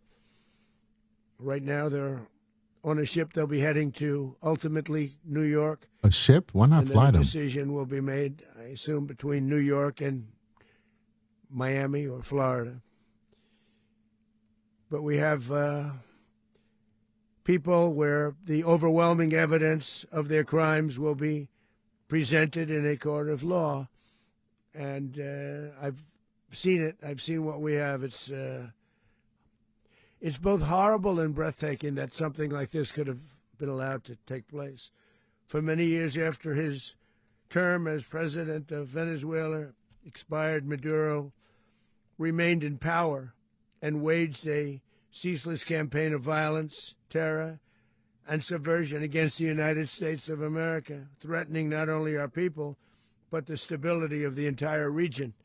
And you all saw it. In addition to trafficking gigantic amounts of illegal drugs that inflicted untold suffering and human destruction all over the country, all over in particular the United States, Maduro sent savage and murderous gangs, including the bloodthirsty prison gang Tren de Aragua, to terrorize American communities nationwide. And he did indeed. They were in Colorado. They took over apartment complexes. They cut the fingers off people if they called police. They were brutal, but they're not so brutal now. And I just have to congratulate our military, Pete and everybody, and our National Guard, because the job that they've done, whether it's in Washington, D.C., where we have a totally safe city, where it was one of the most unsafe cities anywhere in the world, frankly, and now we have no crime in Washington, D.C. We haven't had a killing. We had the terrorist attack a few weeks ago. A little bit of a different kind of a threat. But we haven't had a killing in a long period of time, 6-7 months. We used to have on average two a week in Washington, our capital. We don't have that anymore. The restaurants are opening. Everyone's happy.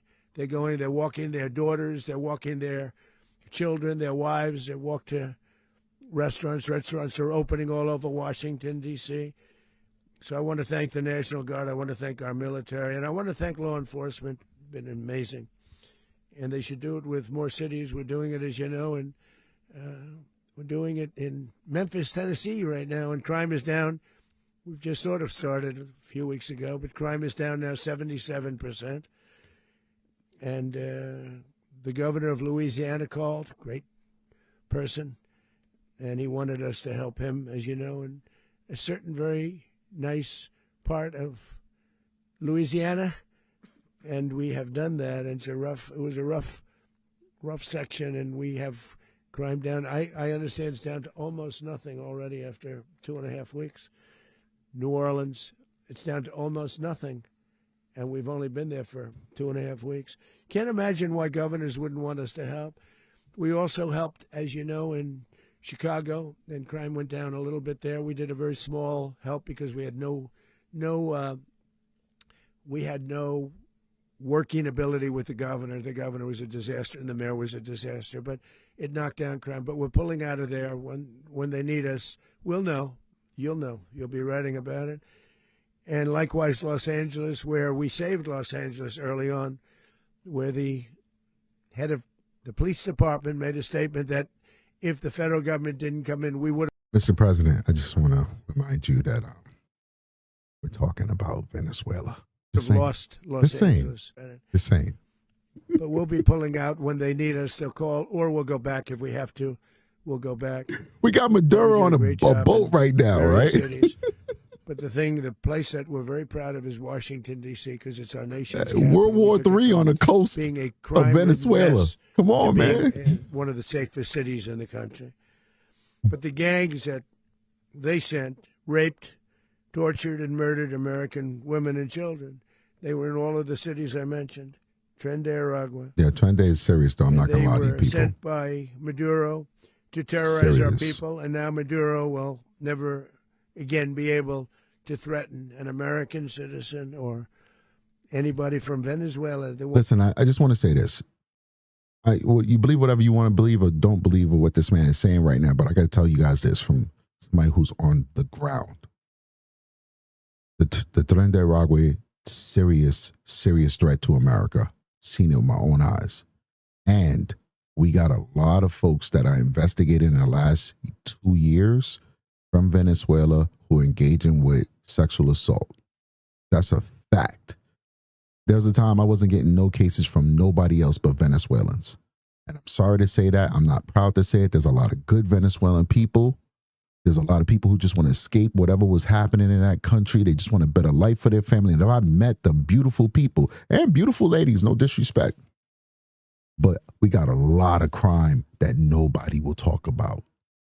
They hid it from the media because if you heard about it, then people will have, you get all the hatred and the bigotry and the racism and the xenophobia and all that stuff. So they purposely hid it from you. But know that it's real. It is real. We got a lot of really bad criminals from that country. And I'll tell you a little bit later as to why it was so bad. Will no longer be threats. For years, I've highlighted the stories of those innocent Americans whose lives were so heartlessly robbed by this Venezuelan terrorist organization. Really one of the worst. One of the worst. They say the worst. Americans like 12-year-old Jocelyn Nungari from Houston. Beautiful Jocelyn. Never forgetting Jocelyn. Never. Great by two migrants. As you know, they kidnapped, assaulted, and murdered by Tren de Aragua. Tren de Aragua. Animals. They murdered Jocelyn and left her dead under the bridge. There was a bridge that will never be the same to so many people after seeing what happened. They need to name that bridge As I after said her. Many times, the Maduro regime emptied out their prisons, sent their worst and most violent monsters into the United States to steal American lives. And they came from mental institutions and insane asylums. They came from prisons and jails. The reason I say both, they sound similar. Actually, prisons, a little bit more hostile, a little bit tougher. Big shout out to Dahlia, one gift membership. Thank you. Mental institution isn't as tough as an insane asylum, but we got them both. They sent from their mental institutions. They sent from their jails, prisons. They were drug dealers. They were drug kingpins. They sent everybody bad into the United States, but no longer. And we have now a border where nobody gets through.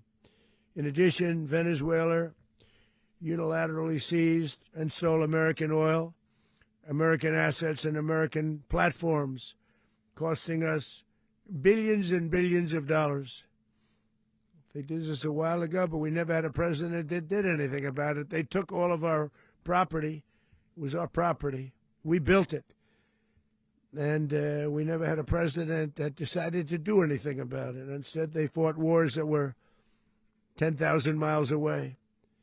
We built Venezuela oil industry with American talent, drive, and skill, and the socialist regime stole it from us during those previous administrations, and they stole it through force. This constituted one of the largest thefts of American property in the history of our country. Considered the largest theft of property in the history of our country. Massive oil infrastructure was taken like we were babies, and we didn't do anything about it. I would have done something about it. America will never allow foreign powers to rob our people or drive us back into and out of our own hemisphere. That's what they did. Furthermore, under the now deposed dictator Maduro, Venezuela was increasingly hosting foreign adversaries in our region and acquiring menacing offensive weapons that could threaten U.S. interests and lives. And they used those weapons last night. Potentially in league with the cartels operating along our border. All of these actions were in gross violation of the core principles of American foreign policy, dating back more than 2 centuries. And not anymore. All the way back, it dated to the Monroe Doctrines. And the Monroe Doctrine is a big deal. But we've superseded it by a lot. By a real lot. They now call it the Donroe Document. I don't know. Monroe Doctrine. Is it the Donroe? Forgot about it. It was very important, but we forgot about it. We don't forget about it anymore. Under our new national security strategy, American dominance in the Western Hemisphere will never be questioned again. Won't happen. So just in concluding, for decades, other administrations have neglected or even contributed to these growing security threats in the Western Hemisphere. Under the Trump administration, we are reasserting American power in a very powerful way in our home region. And our home region is very different than it was just a short while ago. The future will be, and we did this in my first term. We had great dominance in my first term. And I'm not feeling Hexef's suit. I think it's a little too tight. It's fitted, but it's a little too tight. We'll have to talk about that later. We have far greater dominance right now. Everyone's coming back to us. The future will be determined by the ability to protect commerce and territory and resources that are core to national security. These are core to our national security. Just like tariffs are, they've made our country rich, and they've made our national security stronger than ever before. But these are Hexef is not fat and a banana. He's in great shape. The suit doesn't have a good cut. It hasn't been tailored to him correctly. The iron laws that have always determined global power. And we're going to keep it that way. We will secure our borders. We will stop the terrorists. We will crash the cartels. And we will defend our citizens against all threats, foreign and domestic. Other presidents may have lacked the courage or whatever to defend America. But I will never allow terrorists and criminals to operate with impunity against the United States. This extremely successful operation should serve as warning to anyone who would threaten American sovereignty or endanger American lives. Marco's like, all right, I got enough. The embargo on all Venezuelan oil remains in full effect. The American Armada remains poised. Look at Rubio on the back. Rubio's like, all right, I had enough. Come on, chump. I didn't even eat breakfast yet. We was in the war room all night. I haven't even eaten. And the United States retains all military options until United States demands have been fully met and fully satisfied. All political and military figures in Venezuela should understand what happened to Maduro can happen to them, and it will happen to them if they aren't just fair, even to their people. The dictator and terrorist, Maduro, is finally gone, and Venezuela people are free. They're free again. It's been a long time for them, but they're free. America is a safer nation this morning. Where we at? It's a prouder nation this morning because it didn't allow this horrible person and this country that was... who stood watch last night. Our warriors are the elite of America, and again, President Trump has your back. No other country on planet Earth, and it's not even close, could pull this kind of operation off. And no other president has ever shown this kind of leadership, courage, and resolve, the most powerful combination the world has ever seen. As the president said, our adversaries remain on notice. America can project our will anywhere, anytime. The coordination, the stealth, the lethality, the precision, the very long arm of American justice, all on full display in the middle of the night. Nicolas Maduro had his chance, just like Iran had their chance, until they didn't and until he didn't. He effed around and he found out. President Trump is deadly serious about stopping the flow of gangs and violence to our country. Deadly serious about stopping the flow of drugs and poison to our people. Deadly serious about getting back the oil that was stolen from us. And deadly serious about reestablishing American deterrence and dominance in the Western Hemisphere. This is about the safety, security, freedom, and prosperity of the American people. This is America first. This is peace through strength. And the United States War Department is proud to help deliver it. Welcome to 2026. And under President Trump, America is back. I'd like to welcome now our chairman, Raising Cane, to give a few more details about Raising Cane, like the food spot? Thank you. Give me good chicken. Thank you, Mr. Secretary. Thank you, Mr. President, and good morning. Last night, on the order of the President of the United States and in support of a request from the Department of Justice, as the President said, the United States military conducted an apprehension mission in Caracas, Venezuela, to bring to justice two indicted persons, Nicolas and Cecilia Maduro. This operation, known as Operation Absolute Resolve, was discreet, precise, and conducted during the darkest hours of January 2nd and was the culmination of months of planning and rehearsal, an operation that, frankly, only the United States military could undertake.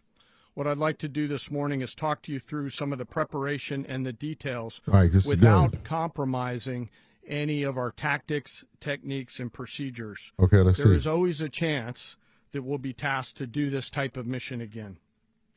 Our interagency work began months ago and built on decades of experience of integrating complex air, ground, space, and maritime operations. Nice. While the past 2 decades have honed the skills of our special operations forces, this particular mission required every component of our joint force, with soldiers, sailors, airmen, Marines, and Guardians working in unison with our intelligence agency partners and law enforcement teammates in an unprecedented operation.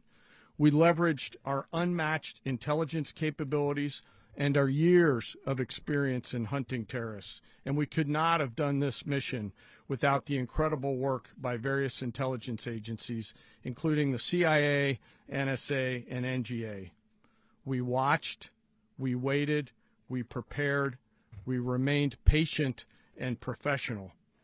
This mission was meticulously planned, drawing lessons from decades of missions over the last many years, many missions over these last many years. This was an audacious operation that only the United States could do. It required the utmost of precision and integration within our joint force. And the word integration does not explain the sheer complexity of such a mission.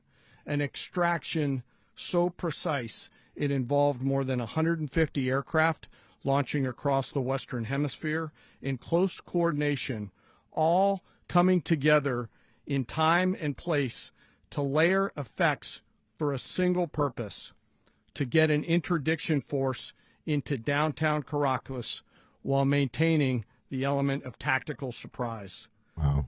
Failure of one component of this well-oiled machine would have endangered the entire mission, and failure is never an option for America's joint force. Those in the air over Caracas last night were willing to give their lives for those on the ground and in the helicopters. Let me talk a little bit about the preparation. After months of work by our intelligence teammates to find Maduro and understand how he moved, where he lived, where he traveled, what he ate, what he wore, what were his pets, in early December, our force was set pending a series of aligned events. Key was choosing the right day to minimize the potential for civilian harm and maximize the element of surprise and minimize the harm to the indicted personnel so, as the president said, they could be brought to justice. And as the president said earlier today, weather in Venezuela is always a factor this time of the year. And over the weeks through Christmas and New Year's, the men and women of the United States military sat ready, patiently waiting for the right triggers to be met and the president to order us into action. Last night, the weather broke just enough, clearing a path that only the most skilled aviators in the world could maneuver through. Ocean, mountain, low cloud ceilings. But when tasked with a mission, this organization does not quit. At 10:46 p.m. Eastern Time last night, the president ordered the United States military to move forward with this mission. He said to us, and we appreciate it, Mr. President, good luck and Godspeed. And those words were transmitted to the entire joint force. Over the course of the night, aircraft began launching from 20 different bases on land and sea across the Western Hemisphere. In total, more than 150 aircraft, bombers, fighters, intelligence, reconnaissance, surveillance, rotary wing were in the air last night. Thousands and thousands of hours of experience were airborne. Our youngest crew member was 20, and our oldest crew member was 49. And there's simply no match for American military might. As the night began, the helicopters took off with the extraction force, which included law enforcement officers, and began their flight into Venezuela at 100 feet above the water.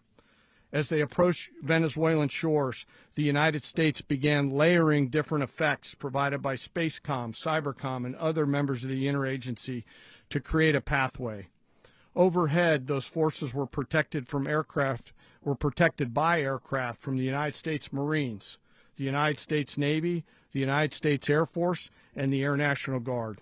The force included F-22s, F-35s, F-18s, EA-18s, E-2s, B-1 bombers, and other support aircraft, as well as numerous remotely piloted drones. Wow.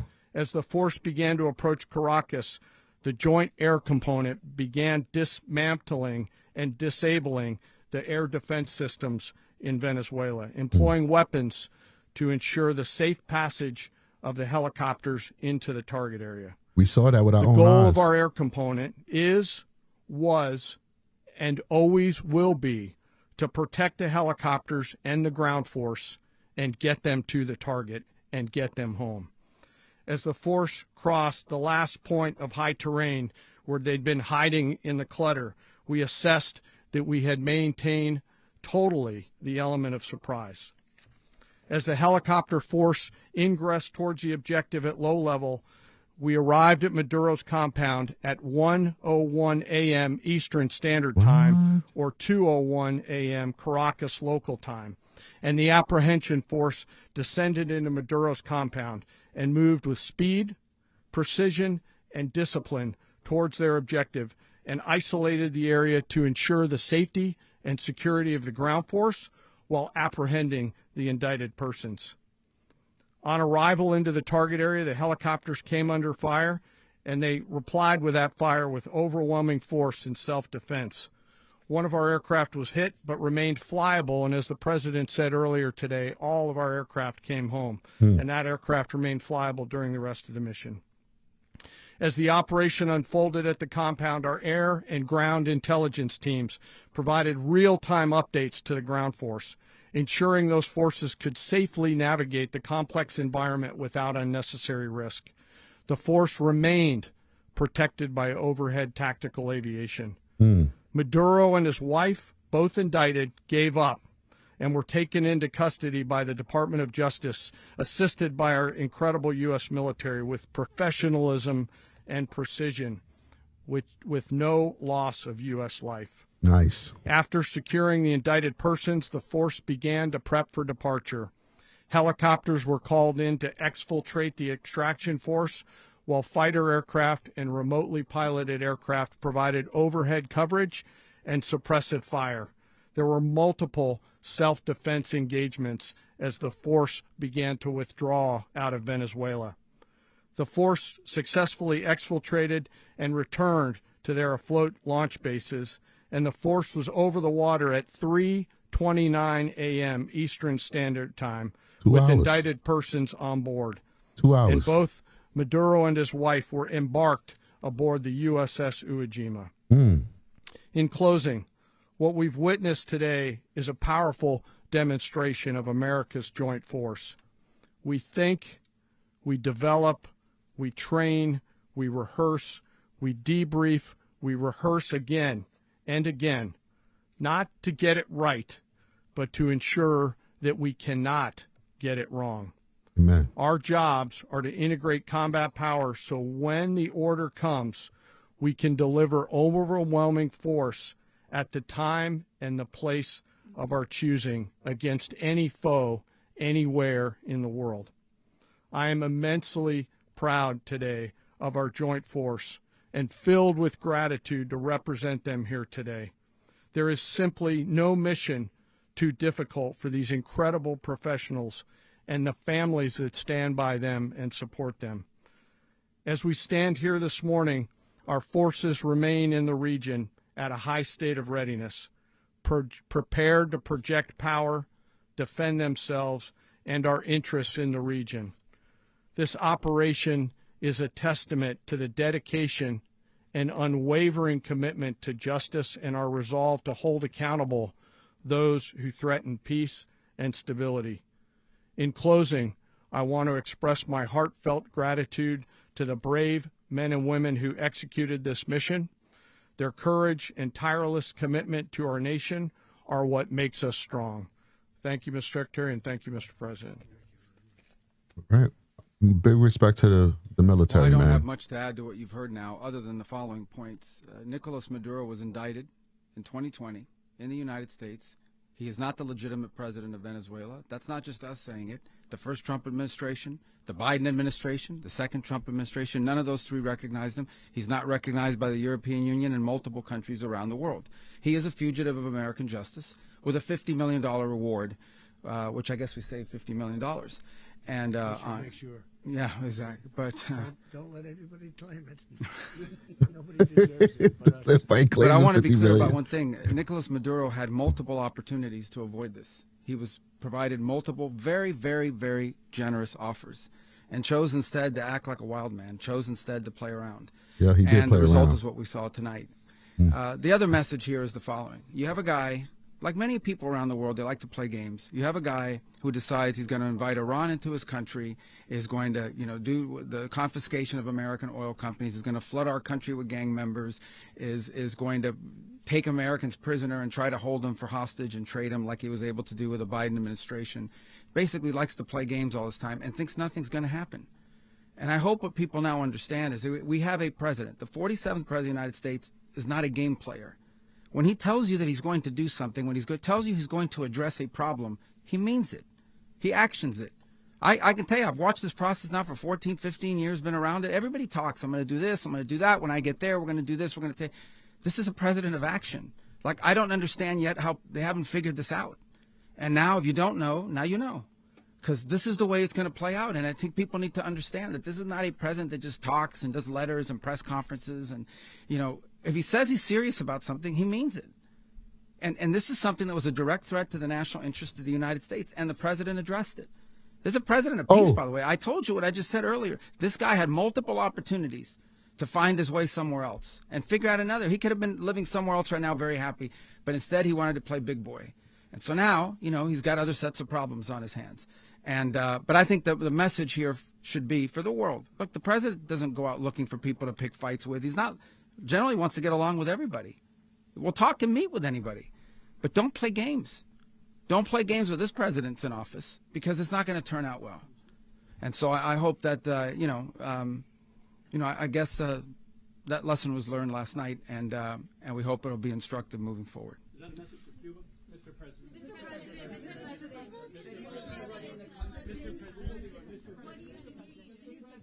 Please. Well, we're going to be running it with a group, and we're going to make sure it's run properly. We're going to rebuild the oil infrastructure, which will ExxonMobil. Millions of dollars. It'll be paid for by the oil companies directly. They will be reimbursed for what they're doing, but that's going to be paid. And we're going to get the oil flowing the way it should be. As you know, it was just a minor flow. It was actually a minor flow for what they have. We're going to get the oil we're gonna run flowing it properly, and we're going to make sure the people of Venezuela are taken care of. We're going to make sure the people that were forced out of Venezuela by this thug are also taken care of. President, does the U.S. running the country mean that U.S. troops? It's about the oil, people. Ground? How will that work? Well, you know, they always say boots on the ground. Oh, so we're not afraid of boots on the ground if we have to have. We had boots on the ground last night at a very high level, actually. We're not afraid of it. We don't mind saying it. But we're going to make sure that that country is run properly. We're not doing this in vain. This is a very dangerous attack. This is an attack that could have gone very, very badly. Could have gone very badly. We could have lost a lot of people last night. We could have lost a lot of dignity. We could have lost a lot of equipment. The equipment is less important, but we could have lost a lot. And we're going to make sure that this is proper. We're there now. We're ready to go again if we have to. Mm-hmm. We're going to run the country right. It's going to be run very judiciously, very fairly. It's going to make a lot of money. We're going to give money to the people. We're going to reimburse people that were taken advantage of. We're going to take care of everybody. It's very important. We couldn't let them get away with it. You know, they stole our oil. We built that whole industry there. And they just took it over like we were nothing. And we had a president that decided not to do anything about it. So we did something about it. We're late, but we did something about it. Yeah, please. Mechanism by which you're going to run the country? Are you going to designate a U.S. official to coordinate? It's all being done right now. We're designating people. We're talking to people. I will run Venezuela. People, and we're going to let you know who those people are. Put me on that team. Would run Venezuela. Well, it's largely going to be for a period of time the people that are standing right behind me. We're going to be running it. We're going to be bringing it back. It's a dead. You know, I talk about a dead country.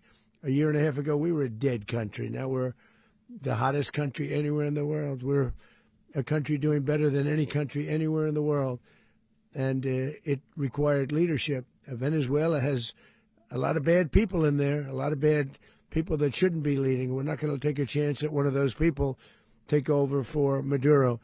So you can look at, and others, we have fantastic people, including people in the military. So we're going to have a group of people running it until such time as it can be put back on track, make a lot of money for the people, and give people a great way of life, and also reimbursement for people in our country that were forced out of Venezuela. Now, hold on here. Does that mean that the taxpayers are going to be repaid for all of the asylum seekers that came from Venezuela that were put in, like, you know, those really expensive hotels and stuff like that? I'm not trying to make a political statement. Like I told you guys, I'm not left or right, but I do have a question because listen, we spend a lot of money on those folks. Will we get reimbursed? Because I think we should. I think New York City should be reimbursed. New York State should be reimbursed. Chicago should be reimbursed. Texas should be reimbursed. California, everywhere, left or right. It doesn't even matter what your politics is. We should all be reimbursed, to be honest with you, okay? There should be a check of $3 to $4 billion going to Mamdani in New York City because he's the mayor now, all right? Seriously. You know, I mean, come on here.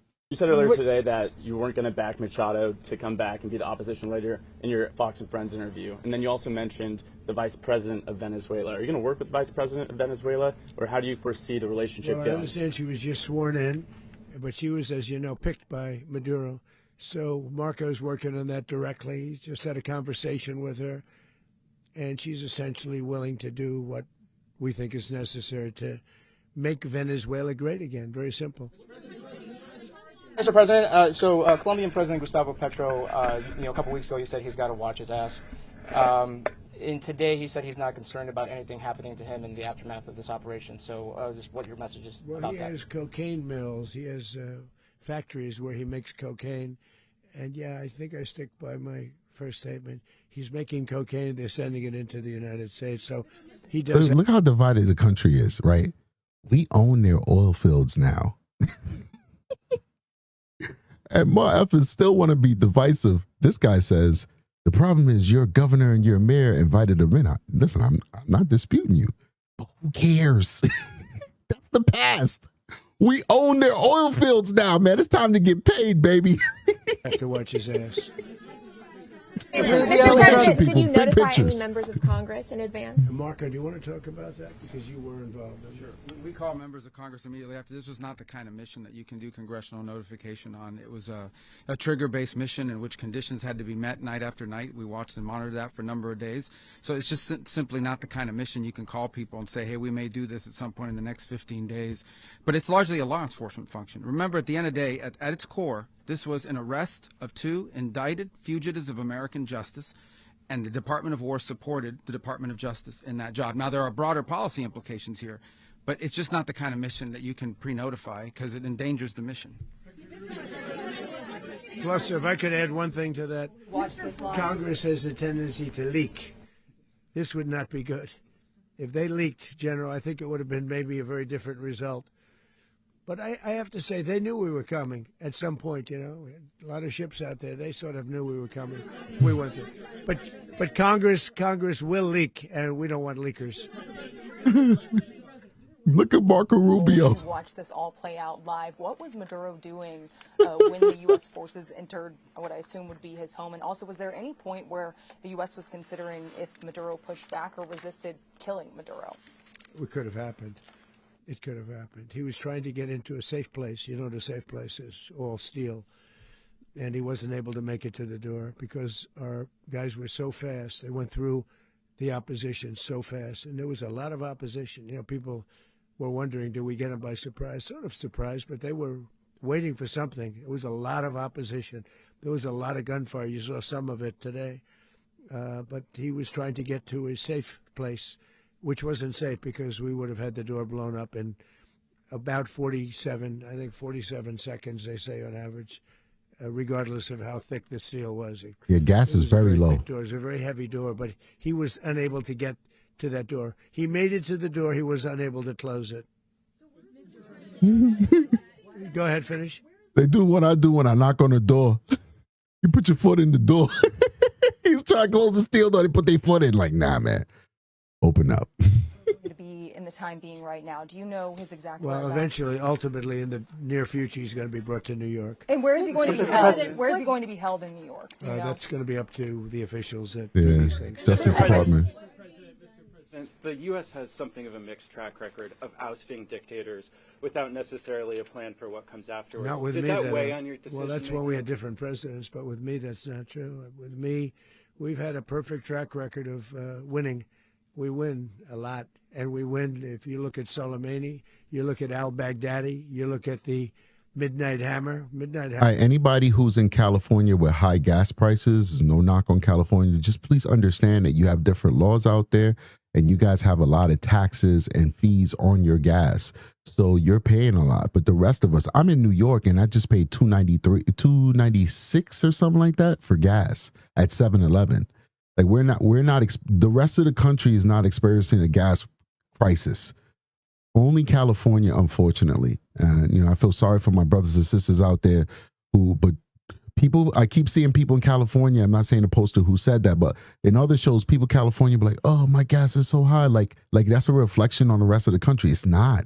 It's just a reflection on California. Hammer was incredible. Right now, you wouldn't have peace in the Middle East. We have essentially peace in the Middle East because of that. If we weren't successful with Midnight Hammer, you wouldn't have peace in the Middle East. So, with me, you've had a lot of victory. You've had only victories. You've had no losses. Yeah.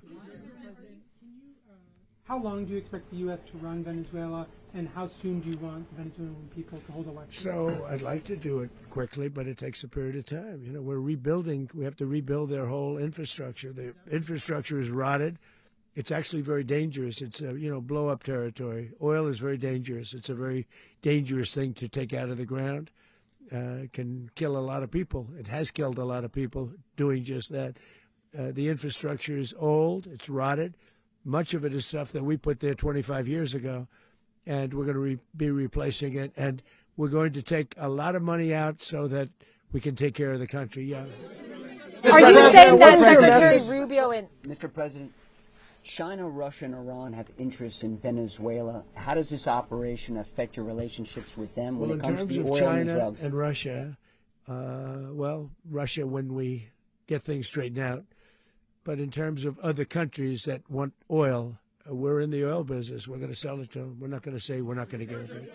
In other words, we'll be selling oil probably in much larger doses because they couldn't produce very much because their infrastructure was so bad. So we'll be selling large amounts of oil to other countries, many of whom are using it now, but I would say many more will come.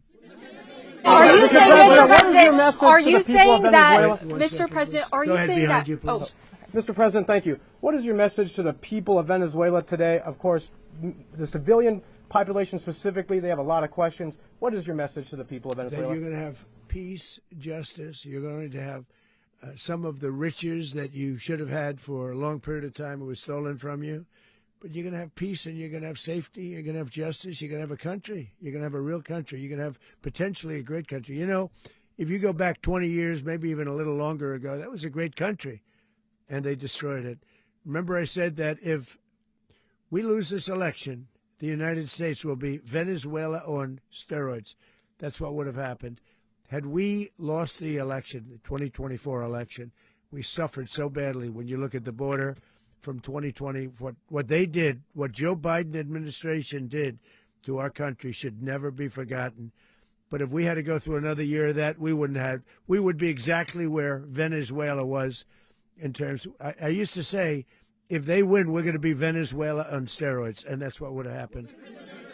President, thank you. Are you saying that Secretary Hegseth and Rubio are going to be running Venezuela, and will you be sending in U.S. military They're troops going to to be a provide? team that's working with the people of Venezuela to make sure that we have Venezuela right. Because for us to just leave, who's going to take over? I mean, there is nobody to take over. You have a vice president who's been appointed by Maduro, and right now she's the vice president, and she's, I guess, the president. She was sworn in as president just a little while ago. She had a long conversation with Marco, and she said, we'll do whatever you need. Do you want to die? No, whatever you want. But she really doesn't have a choice. We're going to have this done right. We're not going to just do this with Maduro, then leave like everybody else, leave and say, let it go to hell. If we just left, it has zero chance of ever coming back. We'll run it properly. We'll run it professionally. We'll have the greatest oil companies in the world go in and invest billions and billions of dollars and take out money, use that money in Venezuela. And the biggest beneficiary are going to be the people of Venezuela. And also, I can't stress this strongly enough, the people that got thrown out of Venezuela that are now in the United States. And frankly, some want to stay and some probably want to go back. Yeah. In the country, and were any of the detained Americans? Well, right now they're very protected because nobody's going to mess with us. They're very protected. The people of, and we let them know that you better not touch one of them. Are you concerned that bad elements of the Maduro regime will remain in place? Well, we know who they are. We're on them, and they're acting much differently now than they would have acted 2 days ago. Okay, wait, behind you, please. Mr. President, why is running a country in South America America first? Well, I think it is because we want to surround ourselves with good neighbors. We want to surround ourselves with stability. We want to surround ourselves with energy. We have tremendous energy in that country. It's very important that we protect it. We need that for ourselves. We need that for the world. And we want to make sure we can protect it. Yes, sir. Please, go ahead. Yeah, is there a message here for Cuba and Diaz-Canel? Well, Cuba is an interesting case. Cuba is, not doing very well right now. That system has not been a very good one for Cuba. The people there have suffered for many, many years. And I think Cuba is going to be something we'll end up talking about because Cuba is a failing nation right now, very badly failing nation. And we want to help the people. It's very similar in the sense that we want to help the people in Cuba, but we want to also help the people that were forced out of Cuba and living in this country. Do you want to say something about that, Marco, please? Well, I mean, I just gave you a statement a few minutes ago about when the president speaks, you should take him seriously. So suffice it to say, Cuba is a disaster. It's run by incompetent, senile men, and in some cases, not senile but incompetent nonetheless. It has no economy. It's in total collapse. And by the way, they were, all of the guards that helped protect Maduro. This is well known. Their whole spy agency, all that were full of Cubans. I mean, it's amazing. This poor island took over Venezuela in some cases. One of the biggest problems the Venezuelans have is they have to declare independence from Cuba that tried to basically colonize it from a security standpoint. So, yeah, look, if I lived in Havana and I was in the government, I'd be concerned, at least a little bit. Cutting off the oil flow to Cuba from Venezuela? Well, the president already announced a week ago that anything that's sanctioned, it's sanctioned oil, it's not going to be allowed to get there. So that's a pre-existing. The answer is yes. Yes.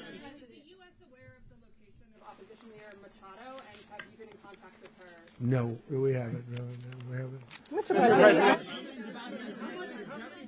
Mr. President, on Monday. Oh, I think it would be very tough for her to be the leader. She doesn't have the support within or the respect within the country. She's a very nice woman, but she doesn't have the respect to be the leader. Mr. President, is it possible that the U.S. ends up administrating Venezuela for years? Well, it won't cost us anything because the money coming out of the ground The is oil, substantial, baby. so it's not going to cost us anything. We will.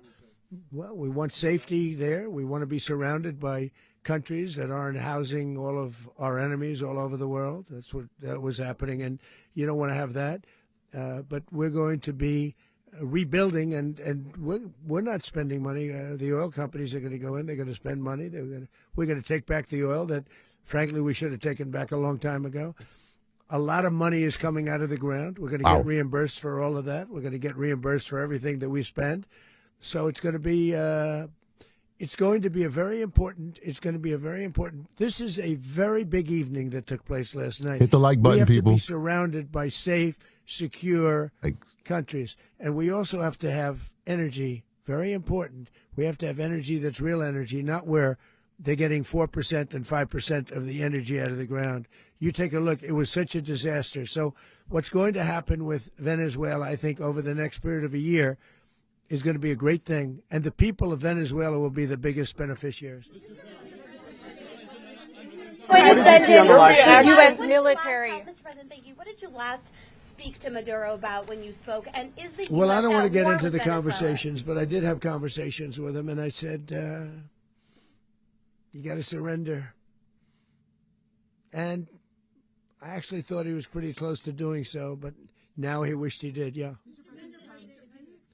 You said that Maduro is responsible for drug trafficking. You recently pardoned the former president of Honduras who was convicted of many drug trafficking. Can you explain how these two situations are different? And would you ever pardon Maduro? I endorsed, as you know, the winning. All right. I have been here for 2 hours and 17 minutes. The questions are kind of starting to get redundant. I think we got a lot of information, a lot of good information. I want to just say this before we go. This is politics. All right. And so people are going to feel however they're going to feel, depending on who you support and what you believe, what your ideology is. But we should always remember that our military service members are just doing their job. They're doing the mission that they're given. So please, please, please, never, ever denigrate the military. All right. And I want to thank the audience for being really mature. We had people who disagree with each other, but they disagree with each other respectfully. But one thing that I noticed that was important to me that I would be offended with, if anybody disrespected our military members. So when you see me get excited and all that stuff, I was getting excited for our military members. I'll talk about the politics on a Patreon. We'll have that discussion on the politics of what I think about this. I'm always mixing in with the historical context, what I think is the best, whatever. That's for the Patreon. Here on the main show, we don't choose sides. We just give you the facts that we see it. But I really want to say thank you to the audience for being good Americans, because the majority of my show are American people, and not denigrating your military. I appreciate that, because they just do what their missions are. All right. Our politicians guide them. That's what makes this country great. That's why our military doesn't conquer us and do juntas and coups. And now we're being run by some general with some fancy, with a gajillion medals he didn't earn. That's those banana republics we see in Africa. No disrespect to my brothers and sisters in Africa, but we see that in Africa. Okay. No, we don't do that here in America. In America, the civilians run the country. They give the mission to the military carries out the mission. All right. And so I want to give a big shout out to all our veterans who watch this show. I love you guys. I really do, man. I really thank you for your service, and give a big shout out to our military, because once again, regardless of whether you agree with this military strike or not, the military went in, they got no casualties. It doesn't appear that there was much or if any collateral damage on civilians. It doesn't appear that there was any major destruction to civilian infrastructure. Whereas, like we saw what was happening in the Middle East during the war between Hamas and Israel, and just carpet bombing of communities and like whole skyscrapers, whole communities just leveled. We didn't do that. All right. It was very surgical. It went in, they got Maduro, they left. And, of course, there's probably security officers who are dead, but they signed up for that, right? That's what it is, right? And so now we can just debate on if it was a correct political decision, but we don't have to debate about whether we committed a genocide or a war crime. And for me, I'm grateful for that. And I hope that you guys will be grateful for that too. But we'll definitely go on to Patreon and we're going to talk some politics. We're going to talk about some geopolitical stuff.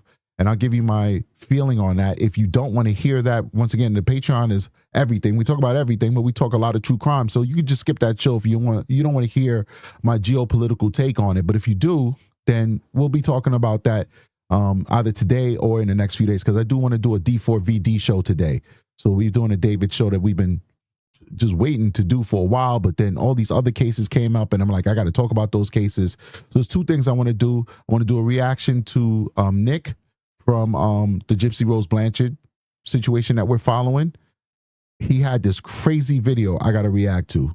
And we're going to also be covering David because there's some things that's coming up, some new things, new pictures, possible indictments, all this stuff we want to go through. It's ready to go. We'll do it a little bit later on tonight. So lots of shows coming to you guys. But once again, never forget, our men and women in uniform are heroes. They are.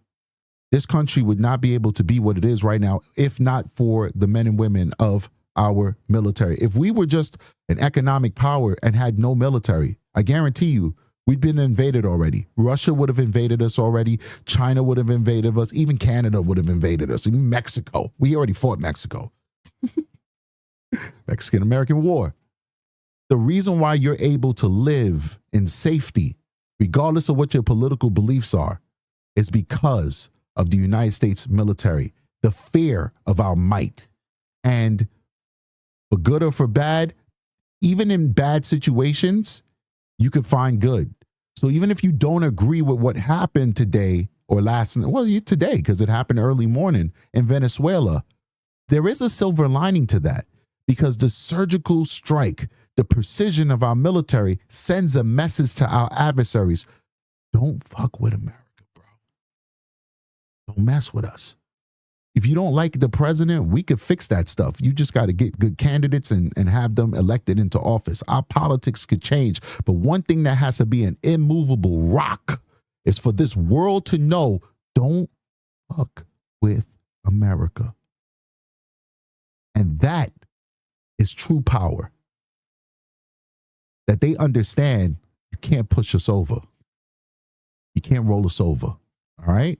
Now, it is what it is. Like I said, everything else we could debate, but we should all be grateful for our military members. And that's just at least the way I live my life.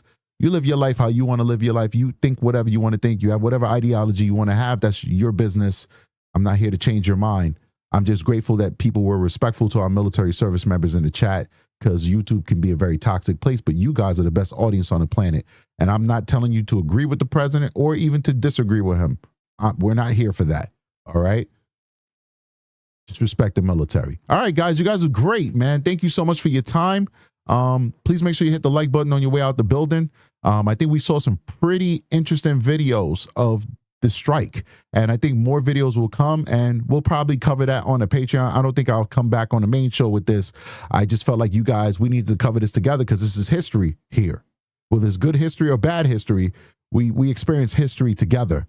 But any follow-up stuff, we'll be doing it in a safe space, which is the Patreon. All right. And on this channel, we'll get back to what we do best, which is true crime. All right. So, guys, I'll see you guys on the next one. Let me get that outro queued up. Big shout out to everybody who joined us. We have 2 new members. Thank you so much for being members. Big shout out to everybody who hit that like button. We'll see you guys on the next one. Strategic is out of here. Peace.